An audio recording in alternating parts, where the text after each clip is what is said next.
Sometimes a man convinces himself he's too old for second chances, that his best years are behind him and all that's left is waiting. Jacob Stone had made peace with dying alone in the Colorado mountains after 20 years of solitude.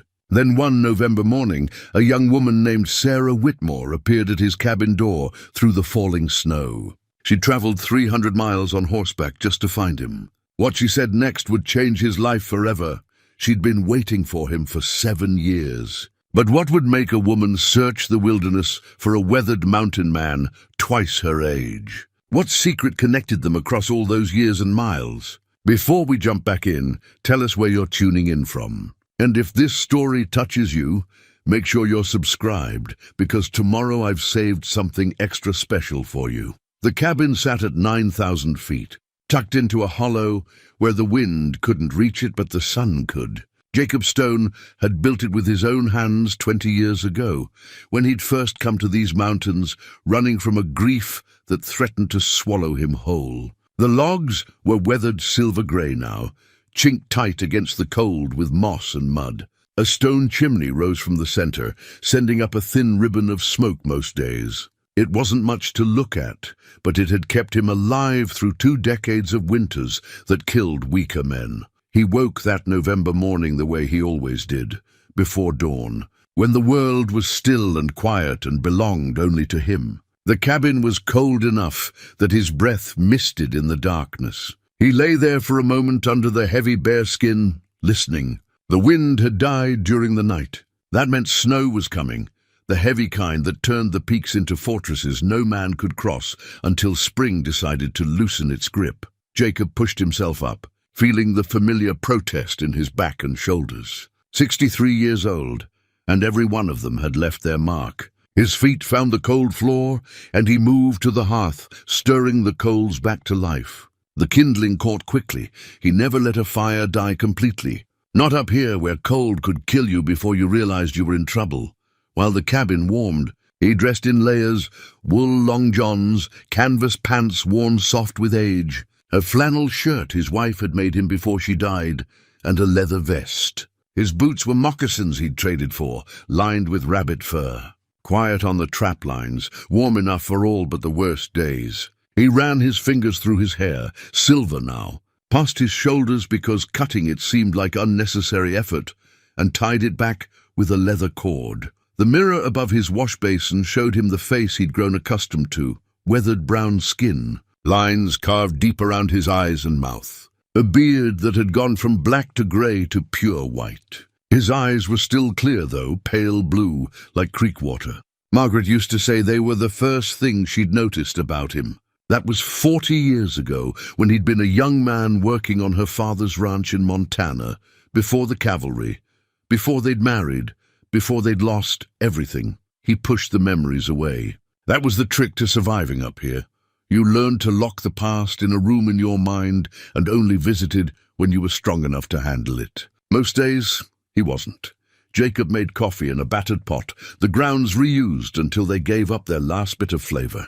He fried cornmeal mush in bacon grease and ate standing by the window, looking out at the mountains that had become his whole world. The peaks were already white with early season snow, sharp against the pre-dawn sky. Beautiful and deadly, like most things worth knowing.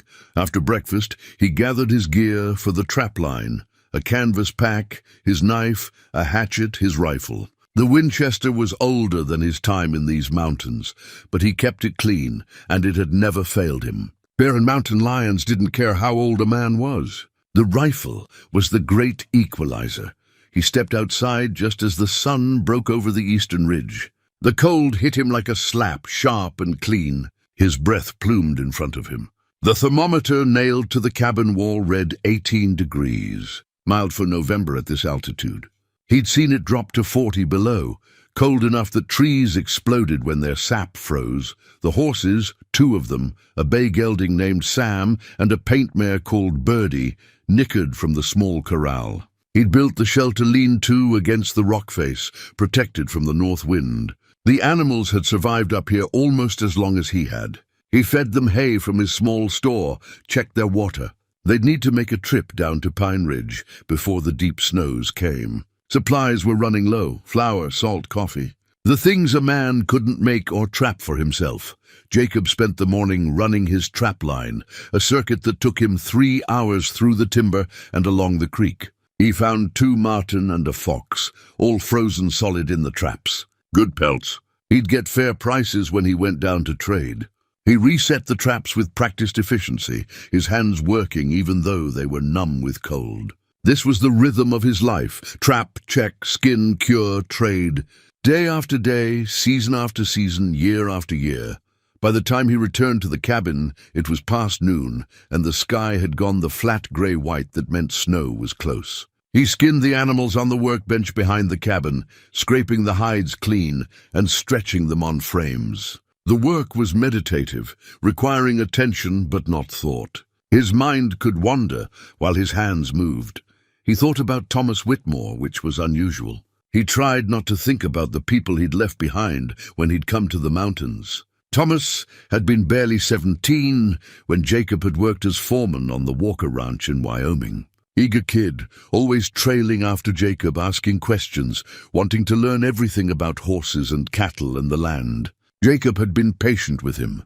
The boy reminded him of the son he'd never had, might have had if his daughter had lived. If Margaret hadn't died of the same fever that took their baby girl, he'd left the ranch suddenly. The grief finally too much to carry around other people. He'd simply packed his gear one morning and ridden into the mountains, looking for a place remote enough that memory couldn't follow. Thomas had been devastated, Jacob had heard later, but he'd hardened his heart to it.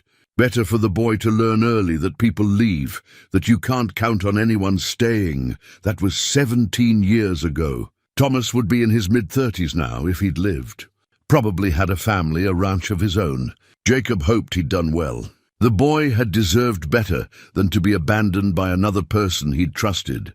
Jacob finished with the hides as the first snow began to fall, big flakes drifting down soft and slow. He carried the frames inside to cure near the fire, then set about making an early supper. Beans and salt pork, the same meal he'd eaten 1,000 times.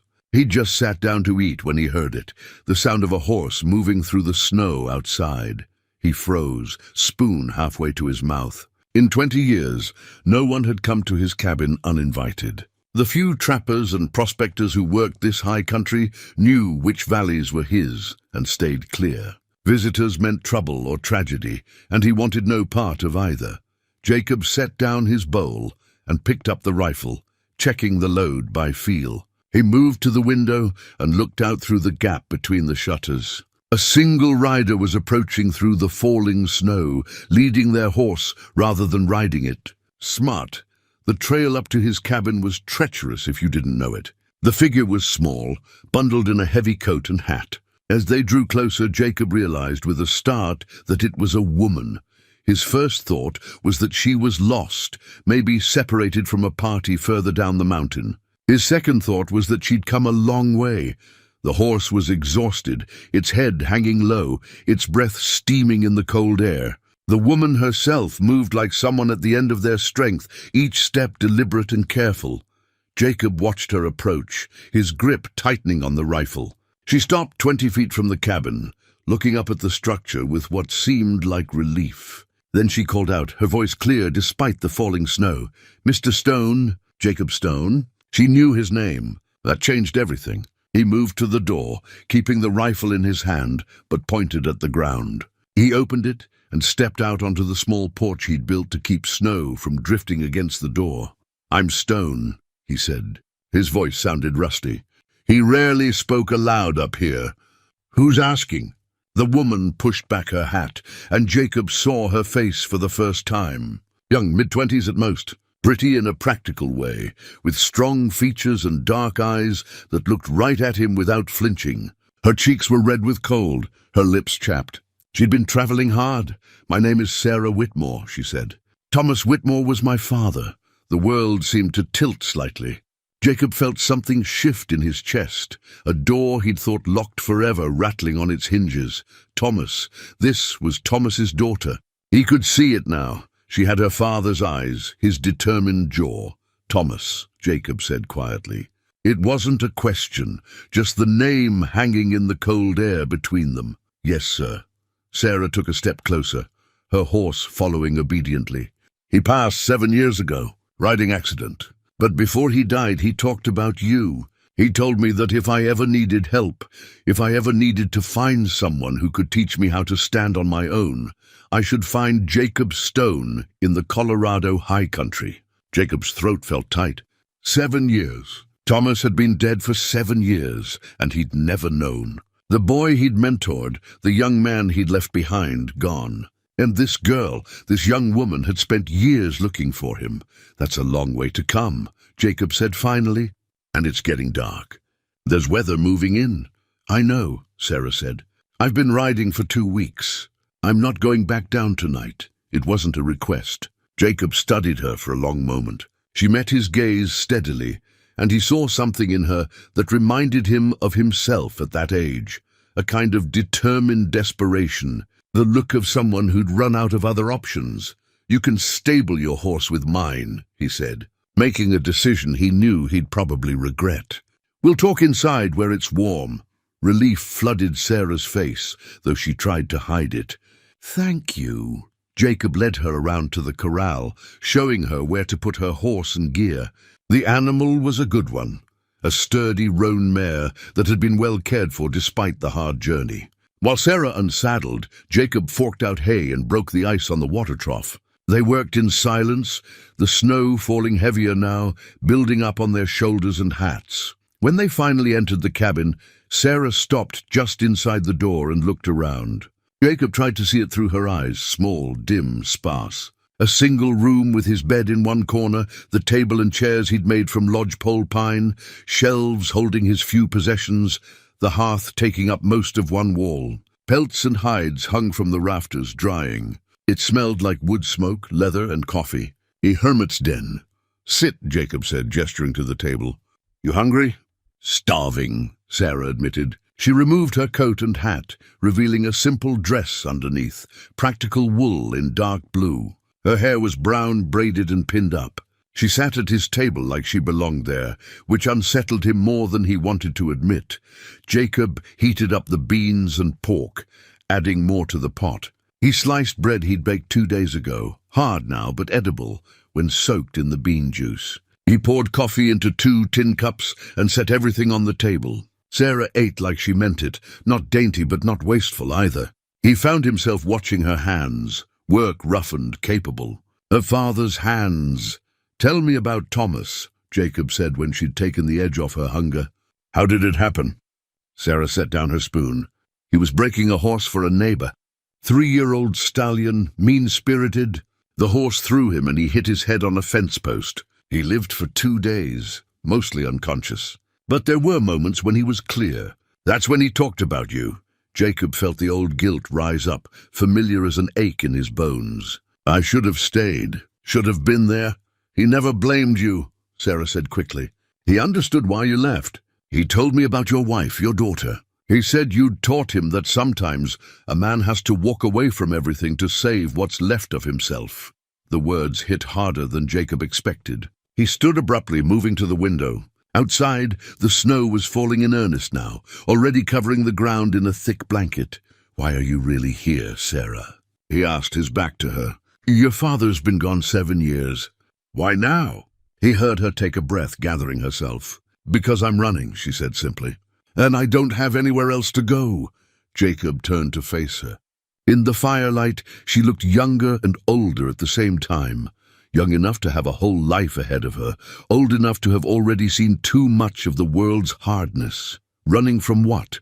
he asked, though he suspected he already knew the answer. There were only so many things that sent young women into the mountains alone. "From a marriage I don't want," Sarah said, meeting his eyes. "From a man who thinks he owns me because his family paid my debts. From a life that would kill me slower than any winter could." Jacob looked at this young woman, Thomas's daughter, sitting at his table, asking for his help.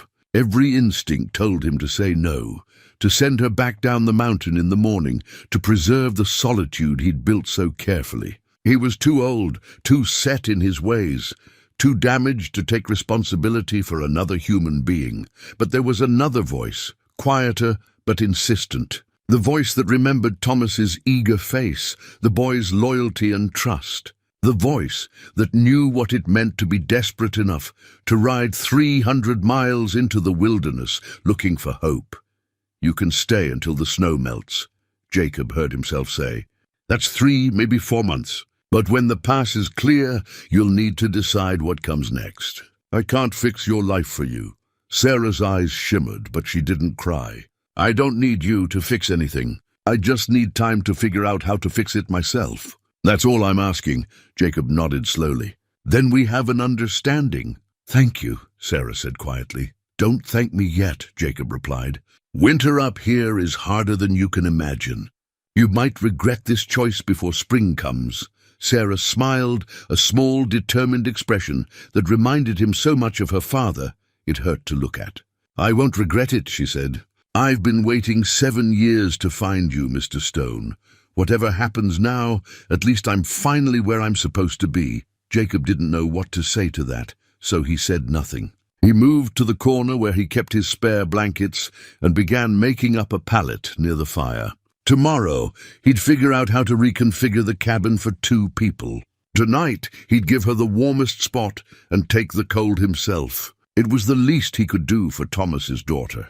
Outside, the snow continued to fall, silent and steady, sealing them into the high country until spring decided to let them go. Jacob Stone had thought his story was finished, that the only chapters left were waiting and eventually dying alone in these mountains. But as he looked at Sarah Whitmore curled up by his fire, already drifting into exhausted sleep, he felt something he hadn't felt in 20 years, a tiny, fragile flicker of hope that maybe, just maybe, his story wasn't quite finished after all. Jacob woke to the smell of coffee and bacon. For a moment, still caught in the fog between sleep and waking, he thought he was back in Montana with Margaret. Then reality settled over him like cold water, and he remembered Sarah Whitmore was sleeping by his fire, or had been sleeping. The sounds coming from his kitchen area made it clear she was awake and cooking. He sat up on his bed, every joint protesting. He'd given Sarah the warm spot by the fire and taken his usual place in the corner. At his age, a cold night left him stiff until he got moving. He pulled on his boots and stood, running his hands through his hair. Sarah turned from the stove as he approached. She'd already dressed, her hair braided neatly. "Good morning," she said. "I hope you don't mind. I found the bacon and some eggs. Figured I should make myself useful." Jacob grunted, moving to the window. 2 feet of new snow had fallen overnight, maybe more. The world outside was white and silent, the kind of quiet that only came after a heavy snow. "They weren't going anywhere today." "You know how to cook," he observed, sitting at the table. "My father taught me everything he could before he died," Sarah said, bringing him a plate. "How to cook, hunt, track, read sign. He said a woman needed to know how to take care of herself because the world wasn't kind to those who couldn't." Jacob ate in silence, thinking about Thomas teaching his daughter the same lessons Jacob had taught him. There was something both comforting and painful about that continuity. After breakfast, Sarah cleared the dishes without being asked. Jacob watched her move around his cabin, efficient and capable. She wasn't treating this like a temporary shelter. She was already making herself at home. That should have bothered him more than it did. "We need to talk," Jacob said finally. "You said you're running from a marriage. I need to know the whole story." Sarah dried her hands on a towel and sat across from him. The morning light coming through the window made her look even younger. "His name is James Holloway," she began. "His father owns the biggest ranch in our part of Wyoming. 10,000 acres, 200 head of cattle, money and influence. And the son wants you," Jacob said. "The son thinks he owns me," Sarah corrected. "After my father died, I had debts. The ranch was small, and there'd been medical bills. I was managing, barely, but managing. Then my uncle, my father's brother, showed up. I barely knew him. He'd left Wyoming years ago, hadn't even come to my father's funeral. Jacob could see where this was heading. He took over. He said I was a woman alone, that I needed a man's guidance. He went to the Holloways, told them I was available for marriage. They offered to clear the debts in exchange for an arrangement. Sarah's voice was carefully controlled, but Jacob could hear the anger underneath. I didn't find out until the papers were already signed. My uncle had forged my signature. That's not legal, Jacob said. Legal doesn't matter much when the other family has enough money to make it legal, Sarah replied. The Holloways paid $500 to clear my debts. In their eyes, they own me now. James came to collect me 3 months ago. I told him no. He said it wasn't up to me. Jacob felt a cold anger settling in his gut. He'd seen this before. Powerful men treating women like property, like cattle to be bought and traded. So you left. I fought first, Sarah said, and now there was something fierce in her eyes. I told him I'd never marry him, that I'd rather die alone. He grabbed me, tried to force a kiss. I broke his nose with the butt of my father's rifle. Despite himself, Jacob felt a flicker of approval. Bet that surprised him? It did, but it also made things worse. He left, but he promised he'd be back with the law. Said I'd assaulted him, that I was unstable. I knew I had to leave before they could lock me up or drag me to a church. Sarah leaned forward. I spent the next month preparing. I sold what I could, packed what I needed, and started riding. I knew the general direction my father said you'd gone.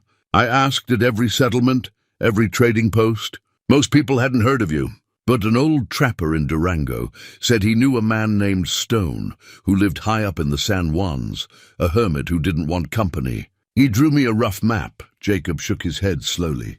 You rode 300 miles on the word of one old trapper and a rough map. I didn't have anywhere else to go, Sarah said simply. And my father trusted you more than anyone else in the world. He said you were the finest man he'd ever known, that you'd taught him what it meant to have honor. I figured if I could find you, maybe you could help me figure out what to do next. Jacob stood and walked to the small shelf where he kept his few personal possessions. He reached behind a stack of books and pulled out a small wooden box. Inside was the tin-type photograph he'd taken the night Margaret and the baby died. He rarely looked at it anymore. The pain had dulled over the years, but never fully disappeared. He set the box on the table in front of Sarah. Open it. She did, carefully. Her breath caught when she saw the photograph. A younger Jacob, clean-shaven and clear-eyed, standing beside a beautiful woman holding an infant wrapped in blankets. Margaret and Annie, Jacob said quietly. My wife and daughter. They died of fever 23 years ago. Annie was only 6 months old. Margaret went 3 days later. I buried them both on a hillside in Montana, and then I didn't know what to do with myself anymore. Sarah touched the photograph gently. I'm so sorry. I tried to keep working to stay on the ranch, but everything reminded me of them. Every room, every corner, every sunset. I started drinking, stopped caring about anything. The ranch owner, good man named Walker, he tried to help, but I was drowning, and I didn't want to be saved. That's when your father showed up. 17 years old, eager as a puppy, wanting to learn everything. Jacob sat back down. He followed me everywhere, asked 1,000 questions, wouldn't leave me alone even when I was cruel to him, which I was sometimes. He just kept coming back, kept trying, and slowly, without meaning to, he gave me a reason to get up in the morning. Teaching him, watching him grow, it helped. He loved you like a father, Sarah said softly. I know. That's why I left. Jacob met her eyes. I could feel myself getting attached, starting to care again, and I couldn't do it. I couldn't risk loving someone and losing them again. So one morning I just rode away.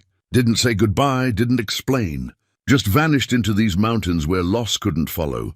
But it did follow, Sarah said. Loss always does, Jacob nodded slowly. Yes, it just took 20 years to catch up. Sarah reached into her pocket and pulled something out. She set it on the table between them. A small wooden horse carved by hand, worn smooth with years of handling. Jacob felt his breath catch. He knew that horse. He'd carved it himself 17 years ago, during a slow afternoon on the ranch. Thomas had been pestering him about learning to work wood, so Jacob had shown him how to whittle.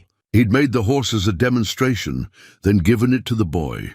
He carried this with him everywhere, Sarah said. Even when he got older, he kept it in his pocket. After he died, I found it in his things along with a note. It said, "This horse was made by the best man I ever knew. If you need help, find Jacob Stone. He'll know what to do.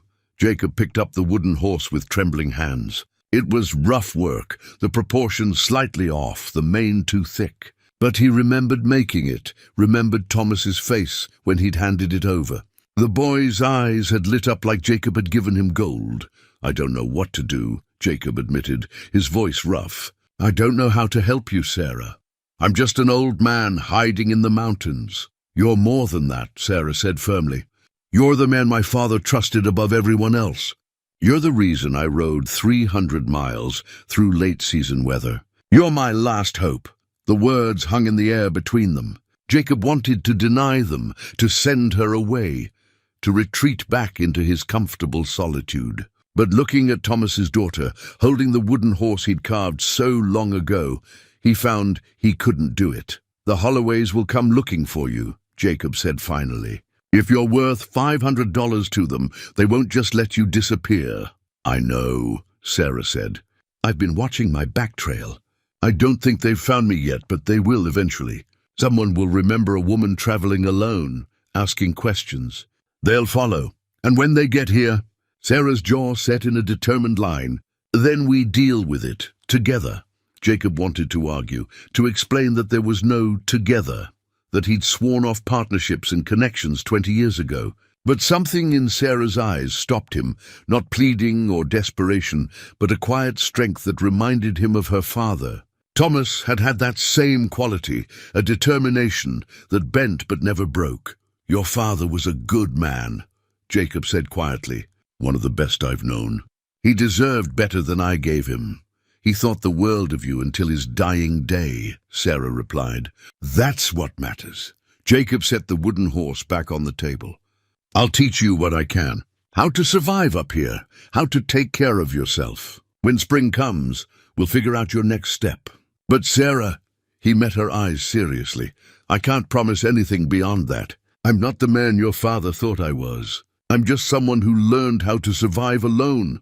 That's exactly what I need to learn, Sarah said. How to survive, how to stand on my own, how to be strong enough that no one can ever own me.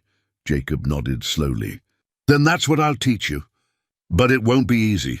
Winter up here breaks people who aren't ready for it. I'm ready, Sarah said with quiet conviction. Looking at her, Jacob wasn't sure if she was or not. But he recognized the determination in her voice.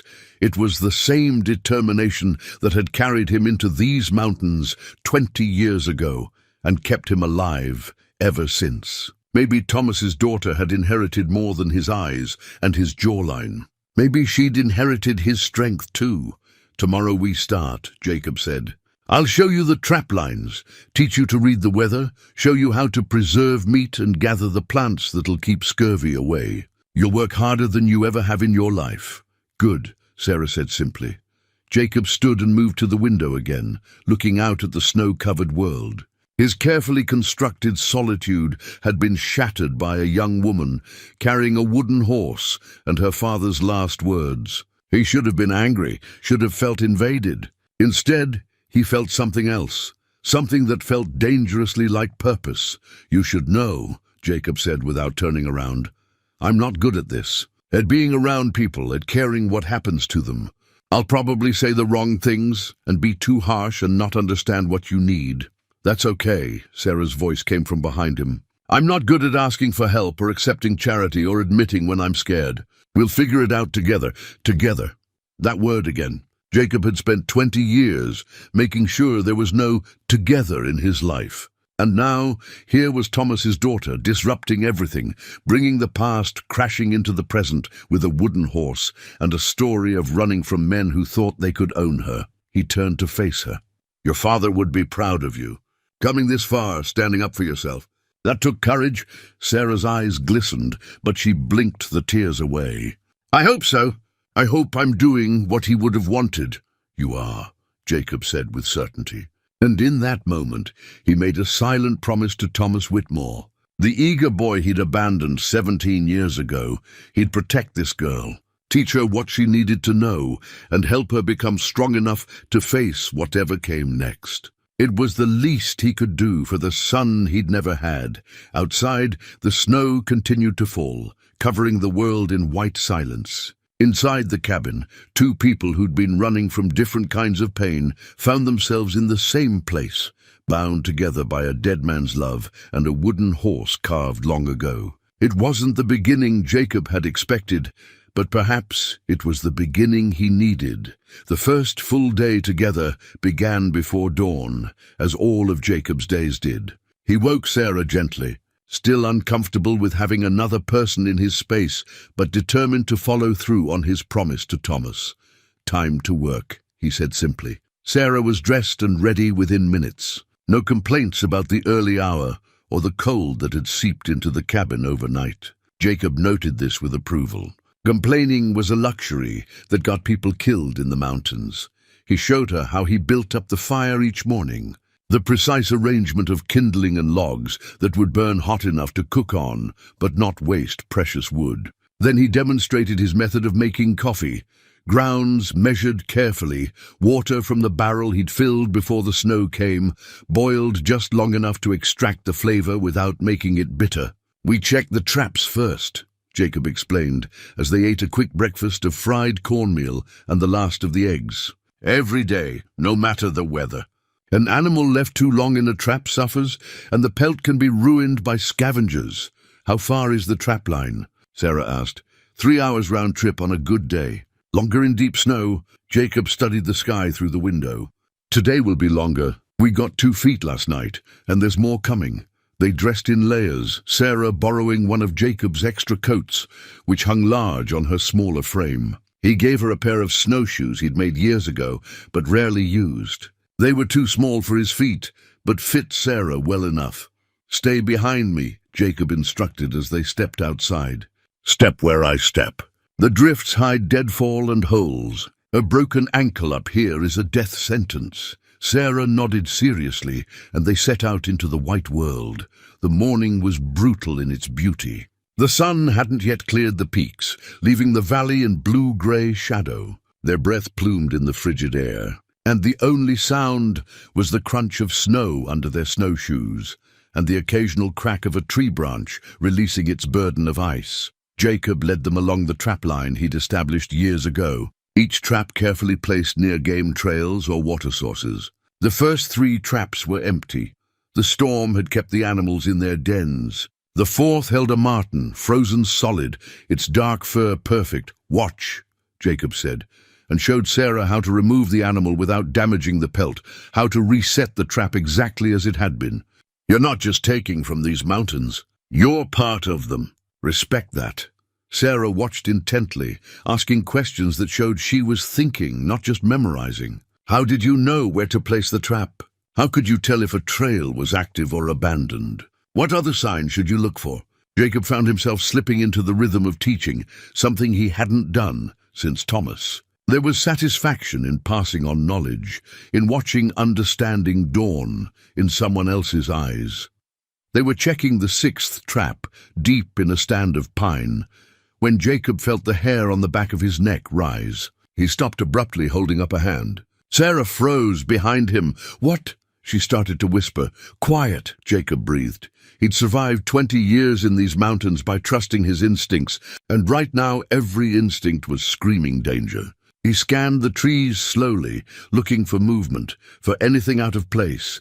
Then he saw it. 50 feet away, partially hidden by a fallen log. A mountain lion, its tawny coat blending perfectly with the dead grass poking through the snow. It was watching them, its tail twitching slowly.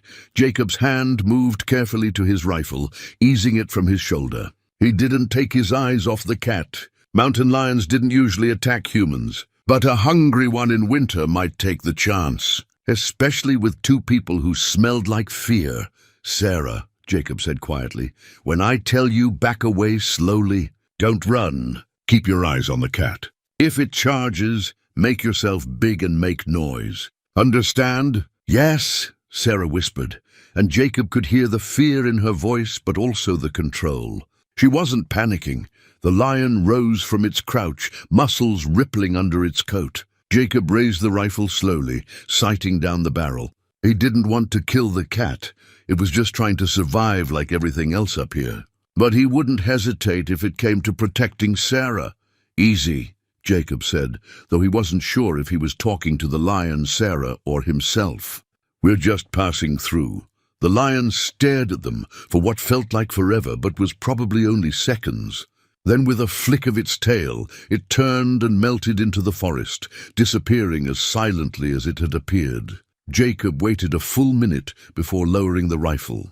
His heart was pounding, his hands steady, despite the surge of fear and adrenaline. Is it gone? Sarah asked. For now. Jacob turned to look at her.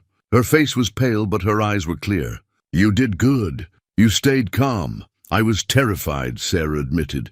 Being terrified and staying calm aren't opposite things, Jacob said. Courage isn't about not being afraid. It's about being afraid and doing what needs to be done anyway. Your father taught me that, Sarah managed a small smile.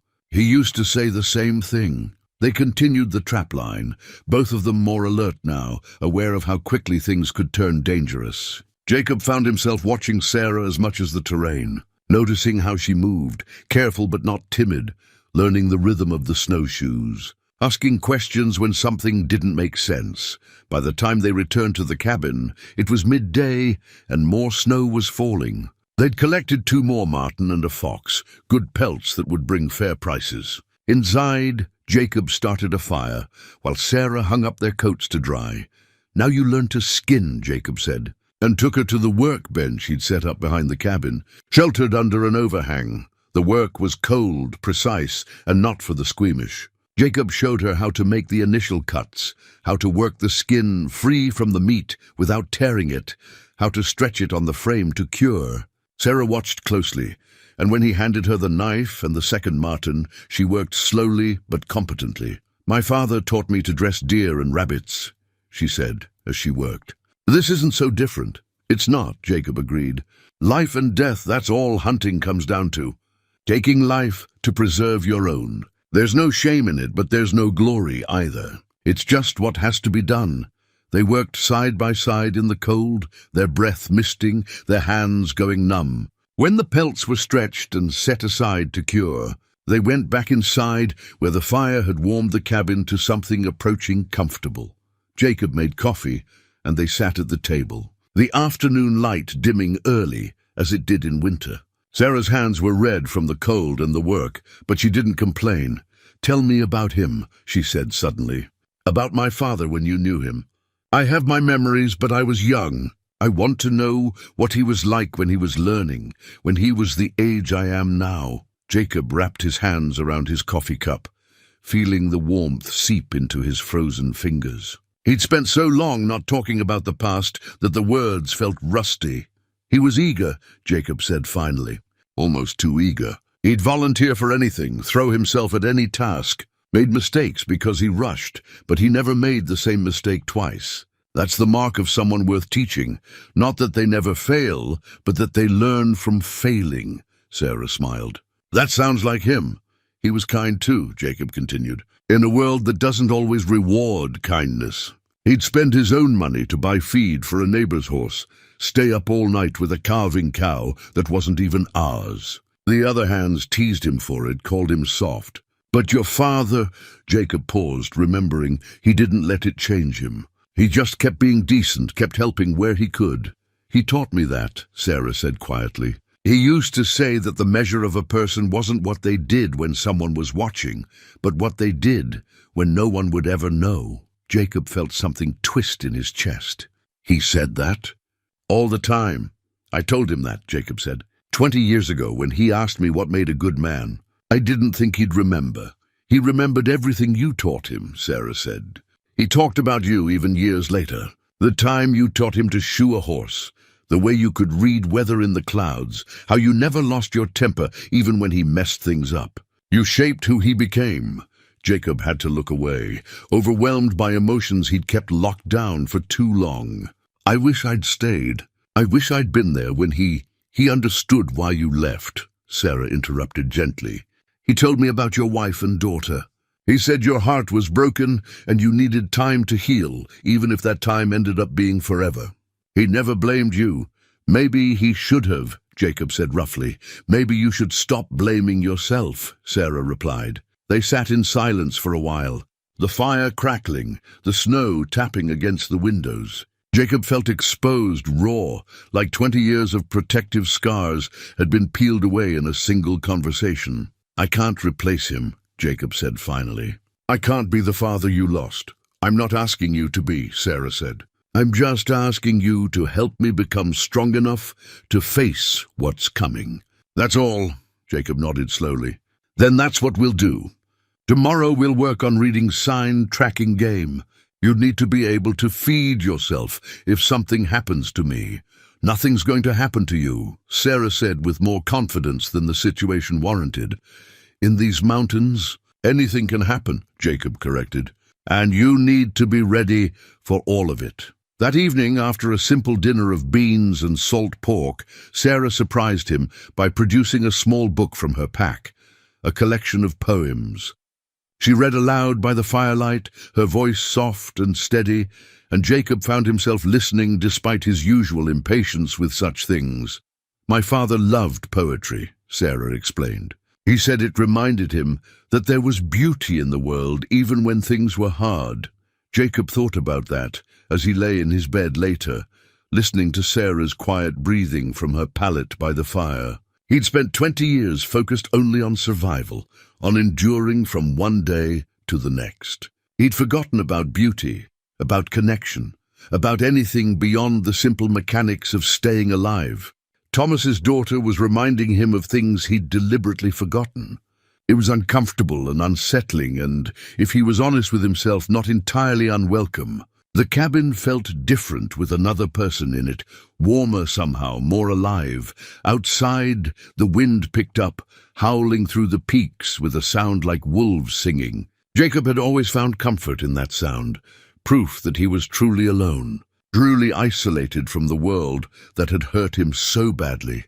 But tonight, with Sarah sleeping peacefully near his fire, the wind sounded different. Not comforting, but lonely. For the first time in 20 years, Jacob Stone wondered if maybe isolation wasn't the same thing as safety, and if maybe, just maybe, the wall he'd built around his heart was less of a protection and more of a prison. He fell asleep with that uncomfortable thought and dreamed of Thomas Whitmore teaching his daughter to ride, to shoot, to survive. In the dream, Thomas looked at Jacob and said, "Take care of her. She's stronger than she knows." Jacob woke in the darkness, the dream still vivid, and whispered to the empty air, "I will. I promise." 2 weeks passed in a rhythm that Jacob found both strange and oddly comfortable. Each morning they rose before dawn, checked the traps, tended the horses, gathered wood. Sarah proved herself capable and willing, never shirking from hard work or complaining about the cold that could freeze fingers in minutes if you weren't careful. The cabin itself had changed. Small things mostly. Clothes hung on pegs Jacob had never bothered to use, the shelves organized in a way that actually made sense, meals that consisted of more than just beans and salt pork. Sarah had found his stores of dried herbs and wild onions, and turned simple fare into something that almost qualified as good. Jacob caught himself humming one morning as he stoked the fire, then stopped abruptly, unsettled by the sound of his own contentment. "What's wrong?" Sarah asked from where she was kneading dough for the bread she'd insisted on making. "Nothing," Jacob said. "Just not used to the noise," Sarah smiled. "I've hardly made any noise." "That's not what I mean," Jacob said, though he couldn't quite explain what he did mean. It was the noise of another person living, breathing, existing in a space he'd kept silent for 20 years. Even when she wasn't speaking, her presence filled the cabin in ways that both comforted and unsettled him. The third week brought a blizzard that trapped them inside for 3 straight days. The wind howled like a living thing, driving snow against the walls with such force that Jacob had to check constantly to make sure the drifts weren't blocking the door or covering the chimney. The temperature dropped so low that frost formed on the inside of the windows, despite the fire burning hot in the hearth. On the first day, they kept busy with tasks, Sarah mending clothes with thread and needle she'd brought, Jacob repairing a broken snowshoe and maintaining his traps. They spoke little, comfortable in the shared silence. The second day, restlessness set in. The cabin felt smaller, the walls closer. Sarah paced like a caged animal, and Jacob found himself snapping at her for minor things. A cup left on the wrong shelf. "Too much wood on the fire, I'm sorry," he said finally, recognizing his own unfairness. "I'm not used to being cooped up with company." "I'm not used to being cooped up at all," Sarah replied. "My father always said I had restless feet. He got that from me," Jacob admitted. "I taught him that staying still too long made you soft. Gods, I've been staying still in these mountains for 20 years, so maybe I was wrong about that." Sarah sat at the table, pulling her shawl tighter. Even with the fire, the cold was seeping in. "Tell me about before," she said. "Before you came here, before you lost your wife and daughter." Jacob's first instinct was to refuse, to shut down the conversation before it could open old wounds. But something in Sarah's eyes, a genuine curiosity, not morbid fascination, made him reconsider. "I was different then," he said slowly. "Younger, obviously, but more than that. I believed in things. Family, future, the possibility of happiness. I was a cavalry scout for a while. Then I got tired of the military and hired on with a ranching operation in Montana. That's where I met Margaret. What was she like?" Sarah asked. Jacob closed his eyes, summoning the memory. "Strong, not physically, though she was that too. Strong in spirit. She could look at you and see right through any pretense, any lie you told yourself. She saw me, really saw me, and she loved me anyway. That's a rare thing." "It is," Sarah agreed softly. "We married quick, maybe too quick by some folks' standards. But when you know, you know. We had a small house on the ranch, nothing fancy. She made it feel like a palace. Then Annie came along, and Jacob's voice caught. Even after all these years, this part hurt. She was perfect, tiny, with Margaret's dark hair and my eyes. She'd grab my finger and hold on like she never wanted to let go. What happened?" Sarah's voice was gentle. "Fever swept through that part of Montana. Started in town, spread to the ranches. Annie got sick first, 6 months old, and there was nothing we could do. We tried everything, cold baths, herbal remedies, prayers. She died in Margaret's arms on a Tuesday morning." Jacob stood, needing to move. "Margaret got sick 2 days later. She fought it, tried to stay strong for me. But you could see in her eyes she didn't want to. She wanted to be with Annie. She died 3 days later, and He stopped, his throat tight. "I buried them on a hillside where Margaret used to like to sit and watch the sunset. Then I went a little crazy." "I'm so sorry," Sarah said, and there was such genuine compassion in her voice that Jacob had to look away. "Thomas found me about a year after that. I'd stopped drinking by then, but I was still broken. He was this eager kid who wouldn't leave me alone, who kept trying to make me care about things again. And slowly, despite myself, he did. I started teaching him things, started finding purpose in watching him grow. But then I realized I was getting attached, and I couldn't." Jacob shook his head. "I couldn't do it. I couldn't risk loving someone and losing them again. So you left, so I left. Came to these mountains where nothing could touch me, where I didn't have to care about anyone or anything. And for 20 years I convinced myself I was better off." Jacob turned to face Sarah. "Then you showed up with a wooden horse and your father's last words, and you're making me question everything I thought I knew." Sarah stood and moved to the window, looking out at the white void of the blizzard. "My father used to say that the opposite of love isn't hate, it's fear. He said too many people never let themselves love because they're too afraid of the pain that might come. But he said the pain of loneliness is worse than the pain of loss, because at least loss means you had something worth losing." "He was wiser than I gave him credit for," Jacob said. "He learned from the best," Sarah replied. Looking back at him, they spent the rest of the day in quiet companionship, the tension from earlier gone. Sarah taught Jacob a card game Thomas had taught her. A simple thing, but it made Jacob laugh when she beat him 3 times in a row. "You're cheating," he accused without heat. "I'm just better at this than you are," Sarah countered. Grinning, that night the wind died down enough that they could hear themselves think. Sarah made a stew from dried meat and vegetables, and they ate by firelight. Jacob found himself watching her, the way she moved, the expressions that crossed her face. the strength in her hands that came from years of hard work. She was beautiful, he realized with a start. Not in the polished way of town women, but in the way of wild things, practical, capable, real. Then he felt ashamed for noticing. She was young enough to be his daughter, and she'd come to him for protection, not, "What are you thinking about?" Sarah asked, catching him staring. "Nothing," Jacob said quickly. "Just tired." But later, lying in his bed while Sarah slept by the fire, Jacob admitted the truth to himself. He was noticing Sarah as more than Thomas's daughter, more than a person he was helping. He was noticing her as a woman, and that terrified him more than any blizzard or mountain lion ever could. The third day of the storm, the wind finally died. They ventured outside to find the world transformed. Drifts as high as the cabin's roof. Trees bent nearly double under the weight of ice.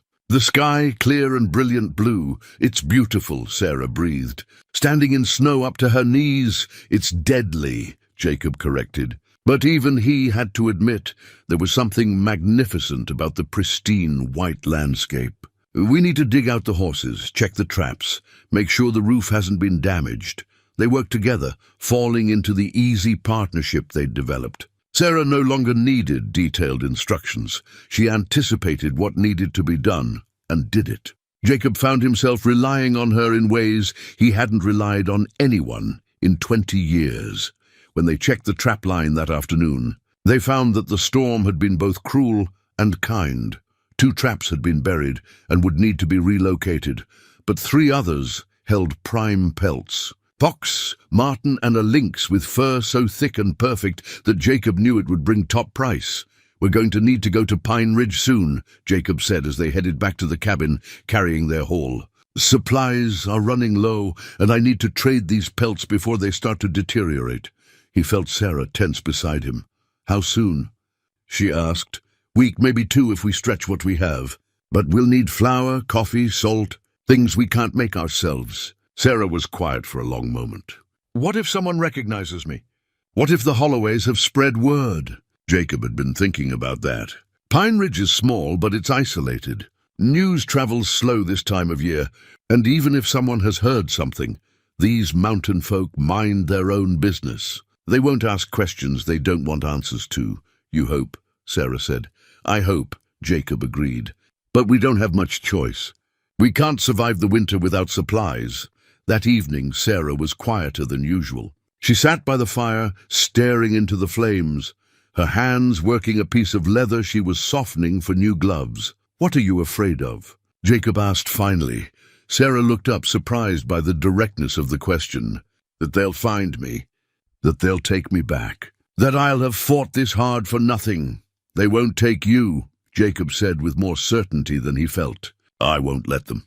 "You can't promise that," Sarah said. "You're one man, and the Holloways have money and influence, and I have 20 years of surviving in conditions that would kill most men," Jacob interrupted.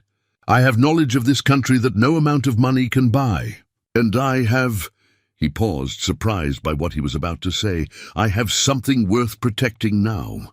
That makes a man dangerous in ways money never could." Sarah's eyes glistened in the firelight. "Why are you doing this, really? Is it just because of my father?" Jacob considered lying, giving her the easy answer. But Thomas's daughter deserved the truth, even if it made him uncomfortable to speak it. At first, yes, I owed Thomas that much. But now, Jacob looked at her directly, "and now it's because you remind me what it's like to care about someone other than myself. You've been here less than a month, and you've changed everything. This cabin that was just a place to survive is starting to feel like a home. Days that were just about enduring are starting to mean something again."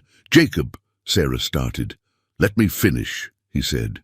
"I'm too old for you, too set in my ways, too damaged by things I can't change. But you've made me remember what it's like to be alive instead of just existing. That's a gift I didn't expect and don't deserve." Sarah set down her work and stood, moving to where Jacob sat at the table. She placed her hand on his shoulder, and he felt the warmth of it through his shirt. "You're not too old," she said quietly. "You're not too damaged. And you deserve more than you think you do. My father saw that. I see that," Jacob covered her hand with his own, marveling at how small and strong it felt. "Your father was an optimist. My father was right about you," Sarah said firmly. "And eventually you'll see it too." She went back to her work, and Jacob sat in the warmth of her words, feeling something shift inside him. Not quite hope, but maybe the possibility of hope. The medicine pouch he kept hanging by the door, filled with herbs for physical ailments, seemed like a symbol now of the healing that was happening in this cabin, not just in bodies, but in hearts that had thought themselves beyond repair. The next morning, they prepared for the journey to Pine Ridge. Jacob showed Sarah how to pack for travel, efficiently, with every item serving multiple purposes. They would take 2 horses, leading a pack animal with the pelts. "We'll stay over one night," Jacob explained. "There's a boarding house run by a widow named Eleanor Brennan. She's fair and she doesn't gossip much. We'll tell her you're Thomas Whitmore's daughter, staying the winter to learn mountain skills." "That's true enough. And if people ask more questions, then we'll answer what we have to and nothing more," Jacob said. "The thing about mountain folk is they understand the need for privacy. Most of them came here to get away from something themselves. They set out on a cold, clear morning, the horse's breath steaming in the frigid air. The journey to Pine Ridge would take 2 days through mountain passes and frozen valleys. Jacob led the way, Sarah following close behind, both of them alert for signs of danger, animal or human. As they rode, Jacob found himself explaining things without being asked. Which trees to use for emergency shelter, how to tell if ice was thick enough to cross, where to find water when everything was frozen. Sarah absorbed it all, asking smart questions, making connections he hadn't expected. "You're a good teacher," she said, as they stopped to rest the horses. "You're a good student," Jacob replied. "Like your father." They made camp that first night in a grove of pines that offered some shelter from the wind. Jacob built a fire while Sarah tended the horses. They worked together smoothly, each knowing their role. Over a simple meal of jerky and hardtack, they talked about small things, the quality of the pelts they were carrying, the weather patterns Jacob had noticed, the herbs Sarah wanted to gather come spring. Ordinary conversation, but it felt precious to Jacob, who'd gone years without talking to anyone at all. As the fire burned down and the stars came out in brilliant array, Sarah asked, "Do you ever think about going back? To Montana, to the places you knew before?" Jacob was quiet for a long time. "Sometimes, but the people I knew there are gone, and the place wouldn't be the same. Memory has a way of making things better than they were. The Montana I remember doesn't exist anymore. If it ever did, do you regret coming here?" "I did at first. Thought I was running away, being a coward. But now I think maybe I was just surviving the only way I knew how. Sometimes removing yourself from a situation isn't weakness, it's wisdom." Jacob looked at Sarah across the fire. "Like you leaving Wyoming. That wasn't running. That was choosing yourself over what other people wanted for you." Sarah pulled her blanket tighter. "I hope you're right. Some days I wonder if I should have just accepted it, made the best of a bad situation." "No," Jacob said firmly. "A life lived for someone else's benefit isn't a life at all. It's just existence. Your father understood that. He taught you to value yourself enough to fight for what you deserve." "He did," Sarah agreed softly. "I just wish he was here to see that I listened." "He knows," Jacob said. "Wherever he is, he knows." They fell asleep under the stars, the fire burning low between them, the horses quiet nearby. Jacob woke once in the night and saw Sarah sleeping peacefully, her face relaxed in a way it rarely was during the day. He felt a fierce protectiveness rise in him, a determination that nothing would happen to this young woman who'd ridden 300 miles to find him. He'd failed Thomas by leaving. He wouldn't fail Thomas's daughter by letting anyone take her back to a life she didn't want. Whatever came, whatever it cost, he'd make sure Sarah had the chance to choose her own path. With that promise made to himself and to the memory of a boy who'd believed in him when he hadn't believed in himself, Jacob Stone closed his eyes and slept dreamlessly until dawn. They reached Pine Ridge just after noon on the second day.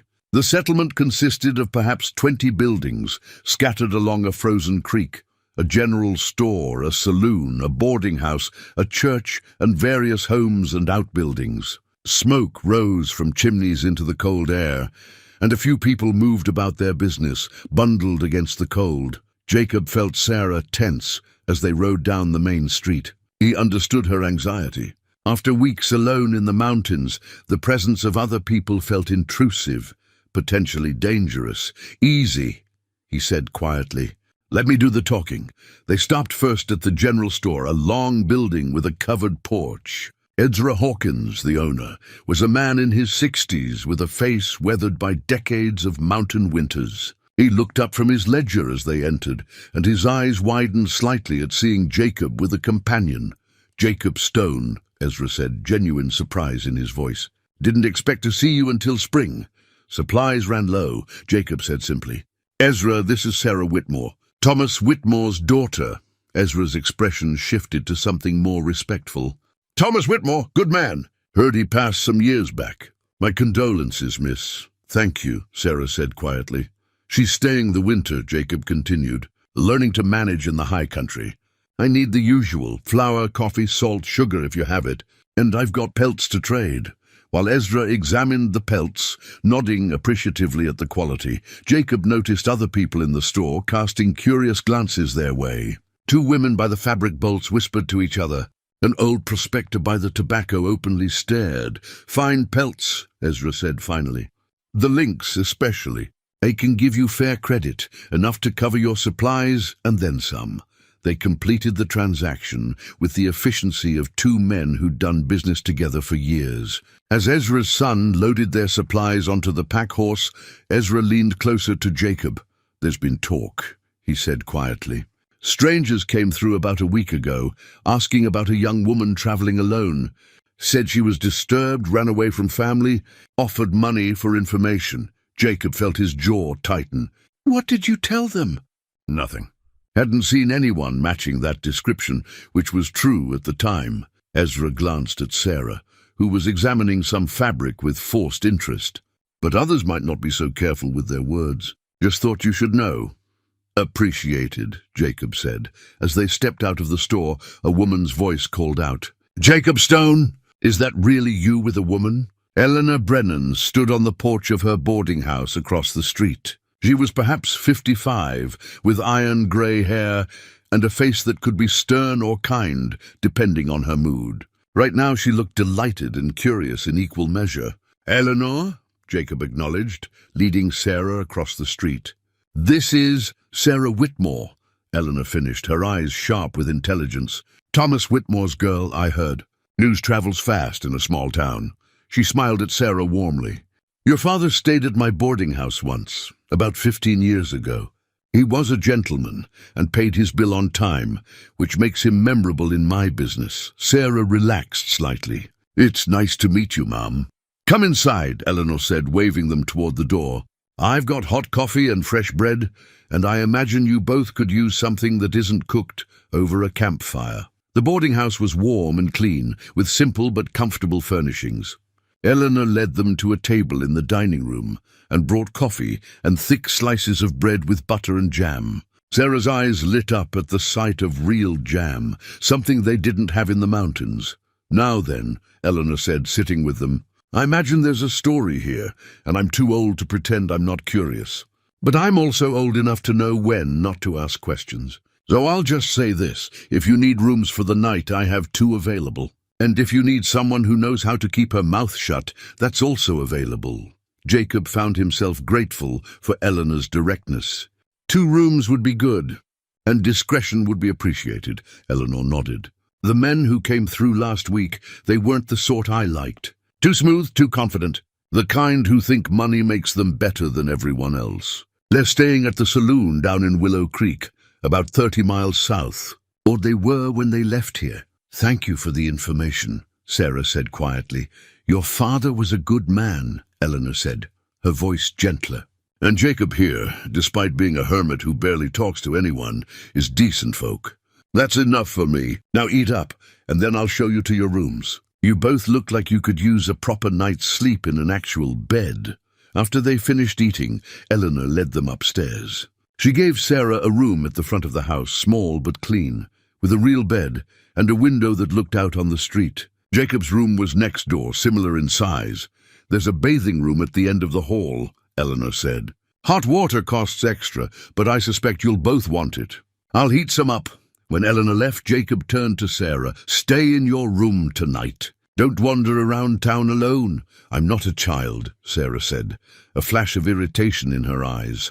"No, but you're someone people are looking for. And this town, small as it is, has eyes everywhere." Jacob's voice was firm. "I'm not trying to control you. I'm trying to keep you safe." Sarah's expression softened. "I know, I'm sorry. I hate hiding, feeling like I've done something wrong when I haven't." "I know," Jacob said. "But sometimes the right thing and the safe thing aren't the same. Tomorrow we'll get our business done and head back to the mountains." "One more day, that's all," Sarah nodded reluctantly. "One more day." That evening, after a hot bath that made Jacob feel almost human again, he went down to the saloon. Not to drink.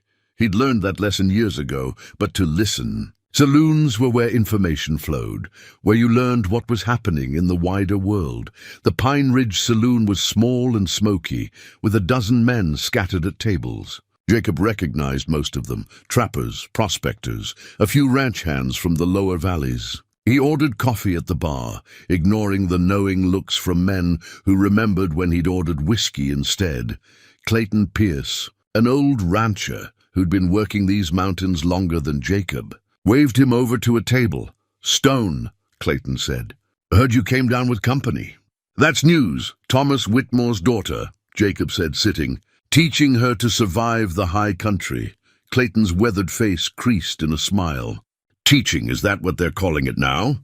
"It's exactly what I'm calling it," Jacob said coolly. "Her father was a friend. I'm honoring his memory." Clayton held up his hands. "No offense meant. Just surprised to see you with any kind of company after all these years. Figured you'd taken a vow of solitude or something." "Not a vow, just a preference." Jacob sipped his coffee. "Heard there were strangers in town last week." "There were," Clayton confirmed, his expression darkening. "3 men from Wyoming. Rich boys playing at being tough. They were asking about a runaway girl, saying she was disturbed, needed to be returned to her family for her own good." "What did people tell them?" "Most folks told them nothing. We don't care much for outsiders coming here with demands and money." Clayton leaned closer. "But there's always someone willing to talk for the right price. Dutch Miller, that prospector who's always half drunk, he told them he'd seen a young woman heading north into the high country. Didn't know which valley, but he pointed them in the general direction." Jacob's hands tightened on his coffee cup. "When was this?" 5 days ago. They headed out the next morning with supplies for a week. If they're smart, they'll have turned back by now. But if they're stubborn," Clayton shrugged, "they could still be out there looking." Jacob felt cold dread settle in his stomach. If the Holloway's men were in the mountains looking for Sarah, they might find his cabin. Even if they didn't find it before the weather turned, they'd know the general area. Come spring, they'd be back. "You thinking what I'm thinking?" Clayton asked. "That I've got trouble heading my way?" "Could be. Or could be those city boys already froze to death in a gully somewhere." Clayton studied Jacob. "This girl means something to you?" Jacob considered his answer carefully. "She's someone who needs help, and I'm someone who can provide it." "That's not what I asked. It's all I'm saying," Jacob replied. Clayton nodded slowly. "Fair enough. Just be careful, Stone. Men with money don't like being told no. And they especially don't like losing something they think they own." Jacob left the saloon shortly after, his mind working through possibilities and preparations. If the Holloway's men found his cabin, he needed to be ready. He needed to make sure Sarah knew what to do, where to go, if things went bad. He was crossing the street back to the boarding house when he heard raised voices. 2 young men, ranch hands by the look of them, were standing outside the general store. One of them was gesturing animatedly. "I'm telling you, I saw her through the window," the man was saying. "Pretty thing traveling with old Stone. Wonder what arrangement they've got going." His companion laughed crudely. "Maybe the hermit's not as dead below the belt as we thought." Jacob felt anger surge through him, hot and sudden. He'd spent 20 years avoiding confrontation, walking away from provocation. But hearing Sarah's name dragged through mud by men who knew nothing about her or the situation, that was different. He crossed to where the men stood, his approach quiet enough that they didn't notice until he was right in front of them. "Something you want to say about Miss Whitmore?" Jacob asked, his voice deceptively calm. The men turned, startled. The first one, emboldened by drink, sneered, "Just wondering what a young thing like that is doing, shacked up with an old man in the mountains. Seems like there's only one explanation." Jacob's fist moved before he consciously decided to throw it. The punch caught the man square in the jaw, sending him stumbling backward into his friend. Both men went down in a tangle of limbs. "The lady is Thomas Whitmore's daughter," Jacob said, his voice hard as iron. "She's learning mountain skills, and she's under my protection. Anyone who says different will answer to me. Are we clear?" The first man scrambled to his feet, hand on his jaw, eyes wide with shock. He'd expected anger, maybe, but not violence from a man in his 60s. "We didn't mean nothing." "Yes, you did," Jacob interrupted. "Now you know better." Clayton Pierce had emerged from the saloon, drawn by the commotion. "Problem here, Stone?" "No problem," Jacob said, not taking his eyes off the two ranch hands. "Just a misunderstanding that's been cleared up." The men nodded quickly and hurried off down the street. Jacob stood there for a moment, his hand throbbing where he'd connected with bone, adrenaline still coursing through him. "Feel better?" Clayton asked, amusement in his voice. "No," Jacob admitted. "But it needed saying, with your fist." "Sometimes that's the only language that gets heard." Jacob flexed his hand, wincing. He'd probably bruised his knuckles. "I'm too old for this." "You move pretty quick for an old man," Clayton observed. "But you're right, fighting in the street isn't smart. Word will spread. The people looking for that girl will hear you're protective of her." "That tells them something," Jacob nodded grimly. "I know. But I couldn't let it stand." Back at the boarding house, Eleanor was waiting in the lobby. She took one look at Jacob's face and shook her head. "Let me guess. Someone said something inappropriate about your young friend, and you decided to educate them with your fists." "News travels fast," Jacob muttered. "Always does." Eleanor gestured for him to sit, then went to fetch a cloth and some ice. When she returned, she wrapped the ice in the cloth and handed it to him. "Put that on your hand before it swells too badly." Jacob did as instructed, grateful for her matter-of-fact approach. "I shouldn't have hit him." "Probably not," Eleanor agreed. "But I understand why you did. These mountain men talk rough, but most of them are harmless. Still, a young woman's reputation is fragile, and you did right by defending it." "It's not just her reputation I'm worried about," Jacob admitted. "There are people looking for her. Men with money who think they have a claim on her." Eleanor sat across from him, her expression serious. "The men who came through last week, yes. They told Sarah's uncle that she was promised in marriage, paid money to seal the arrangement. Then they came to collect her, and she refused. So she ran." "Good for her," Eleanor said firmly. "A woman should have the right to choose her own life." "I agree. But the law might not see it that way, especially if money changed hands." Eleanor was quiet for a moment, thinking. "Sarah needs a guardian, someone with legal authority to speak for her interests. Her father's dead, but did he leave a will?" Jacob blinked. "I don't know." "She never mentioned one. If he did, and if he named someone other than her uncle as guardian, that would supersede any arrangement the uncle made." Eleanor stood. "I'll talk to Sarah in the morning. If Thomas Whitmore was as careful as I remember, he might have planned for this." "Why are you helping us?" Jacob asked. Eleanor smiled. "Because I've lived long enough to know that love shows up in unexpected places, and age is just a number when two people genuinely care for each other. It's not—" Jacob started to protest.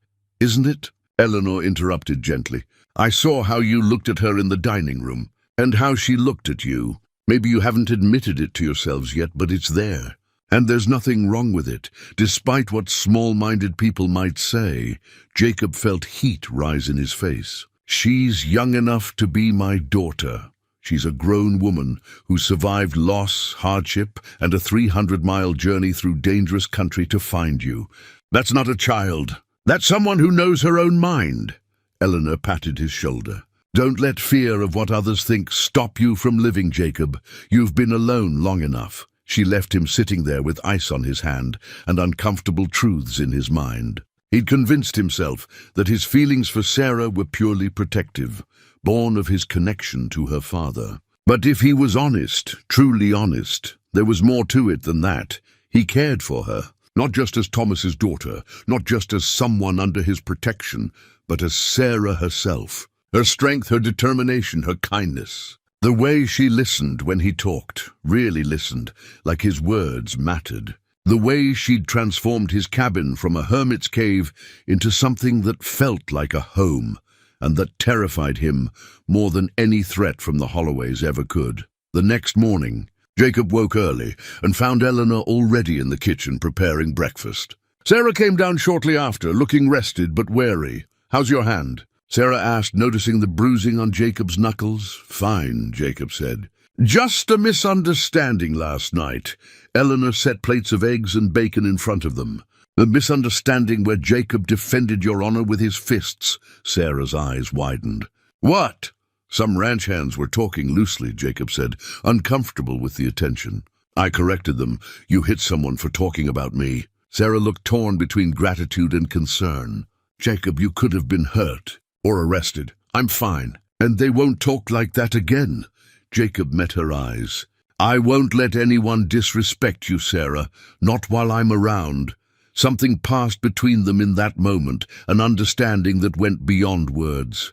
Eleanor watched with knowing eyes, but said nothing.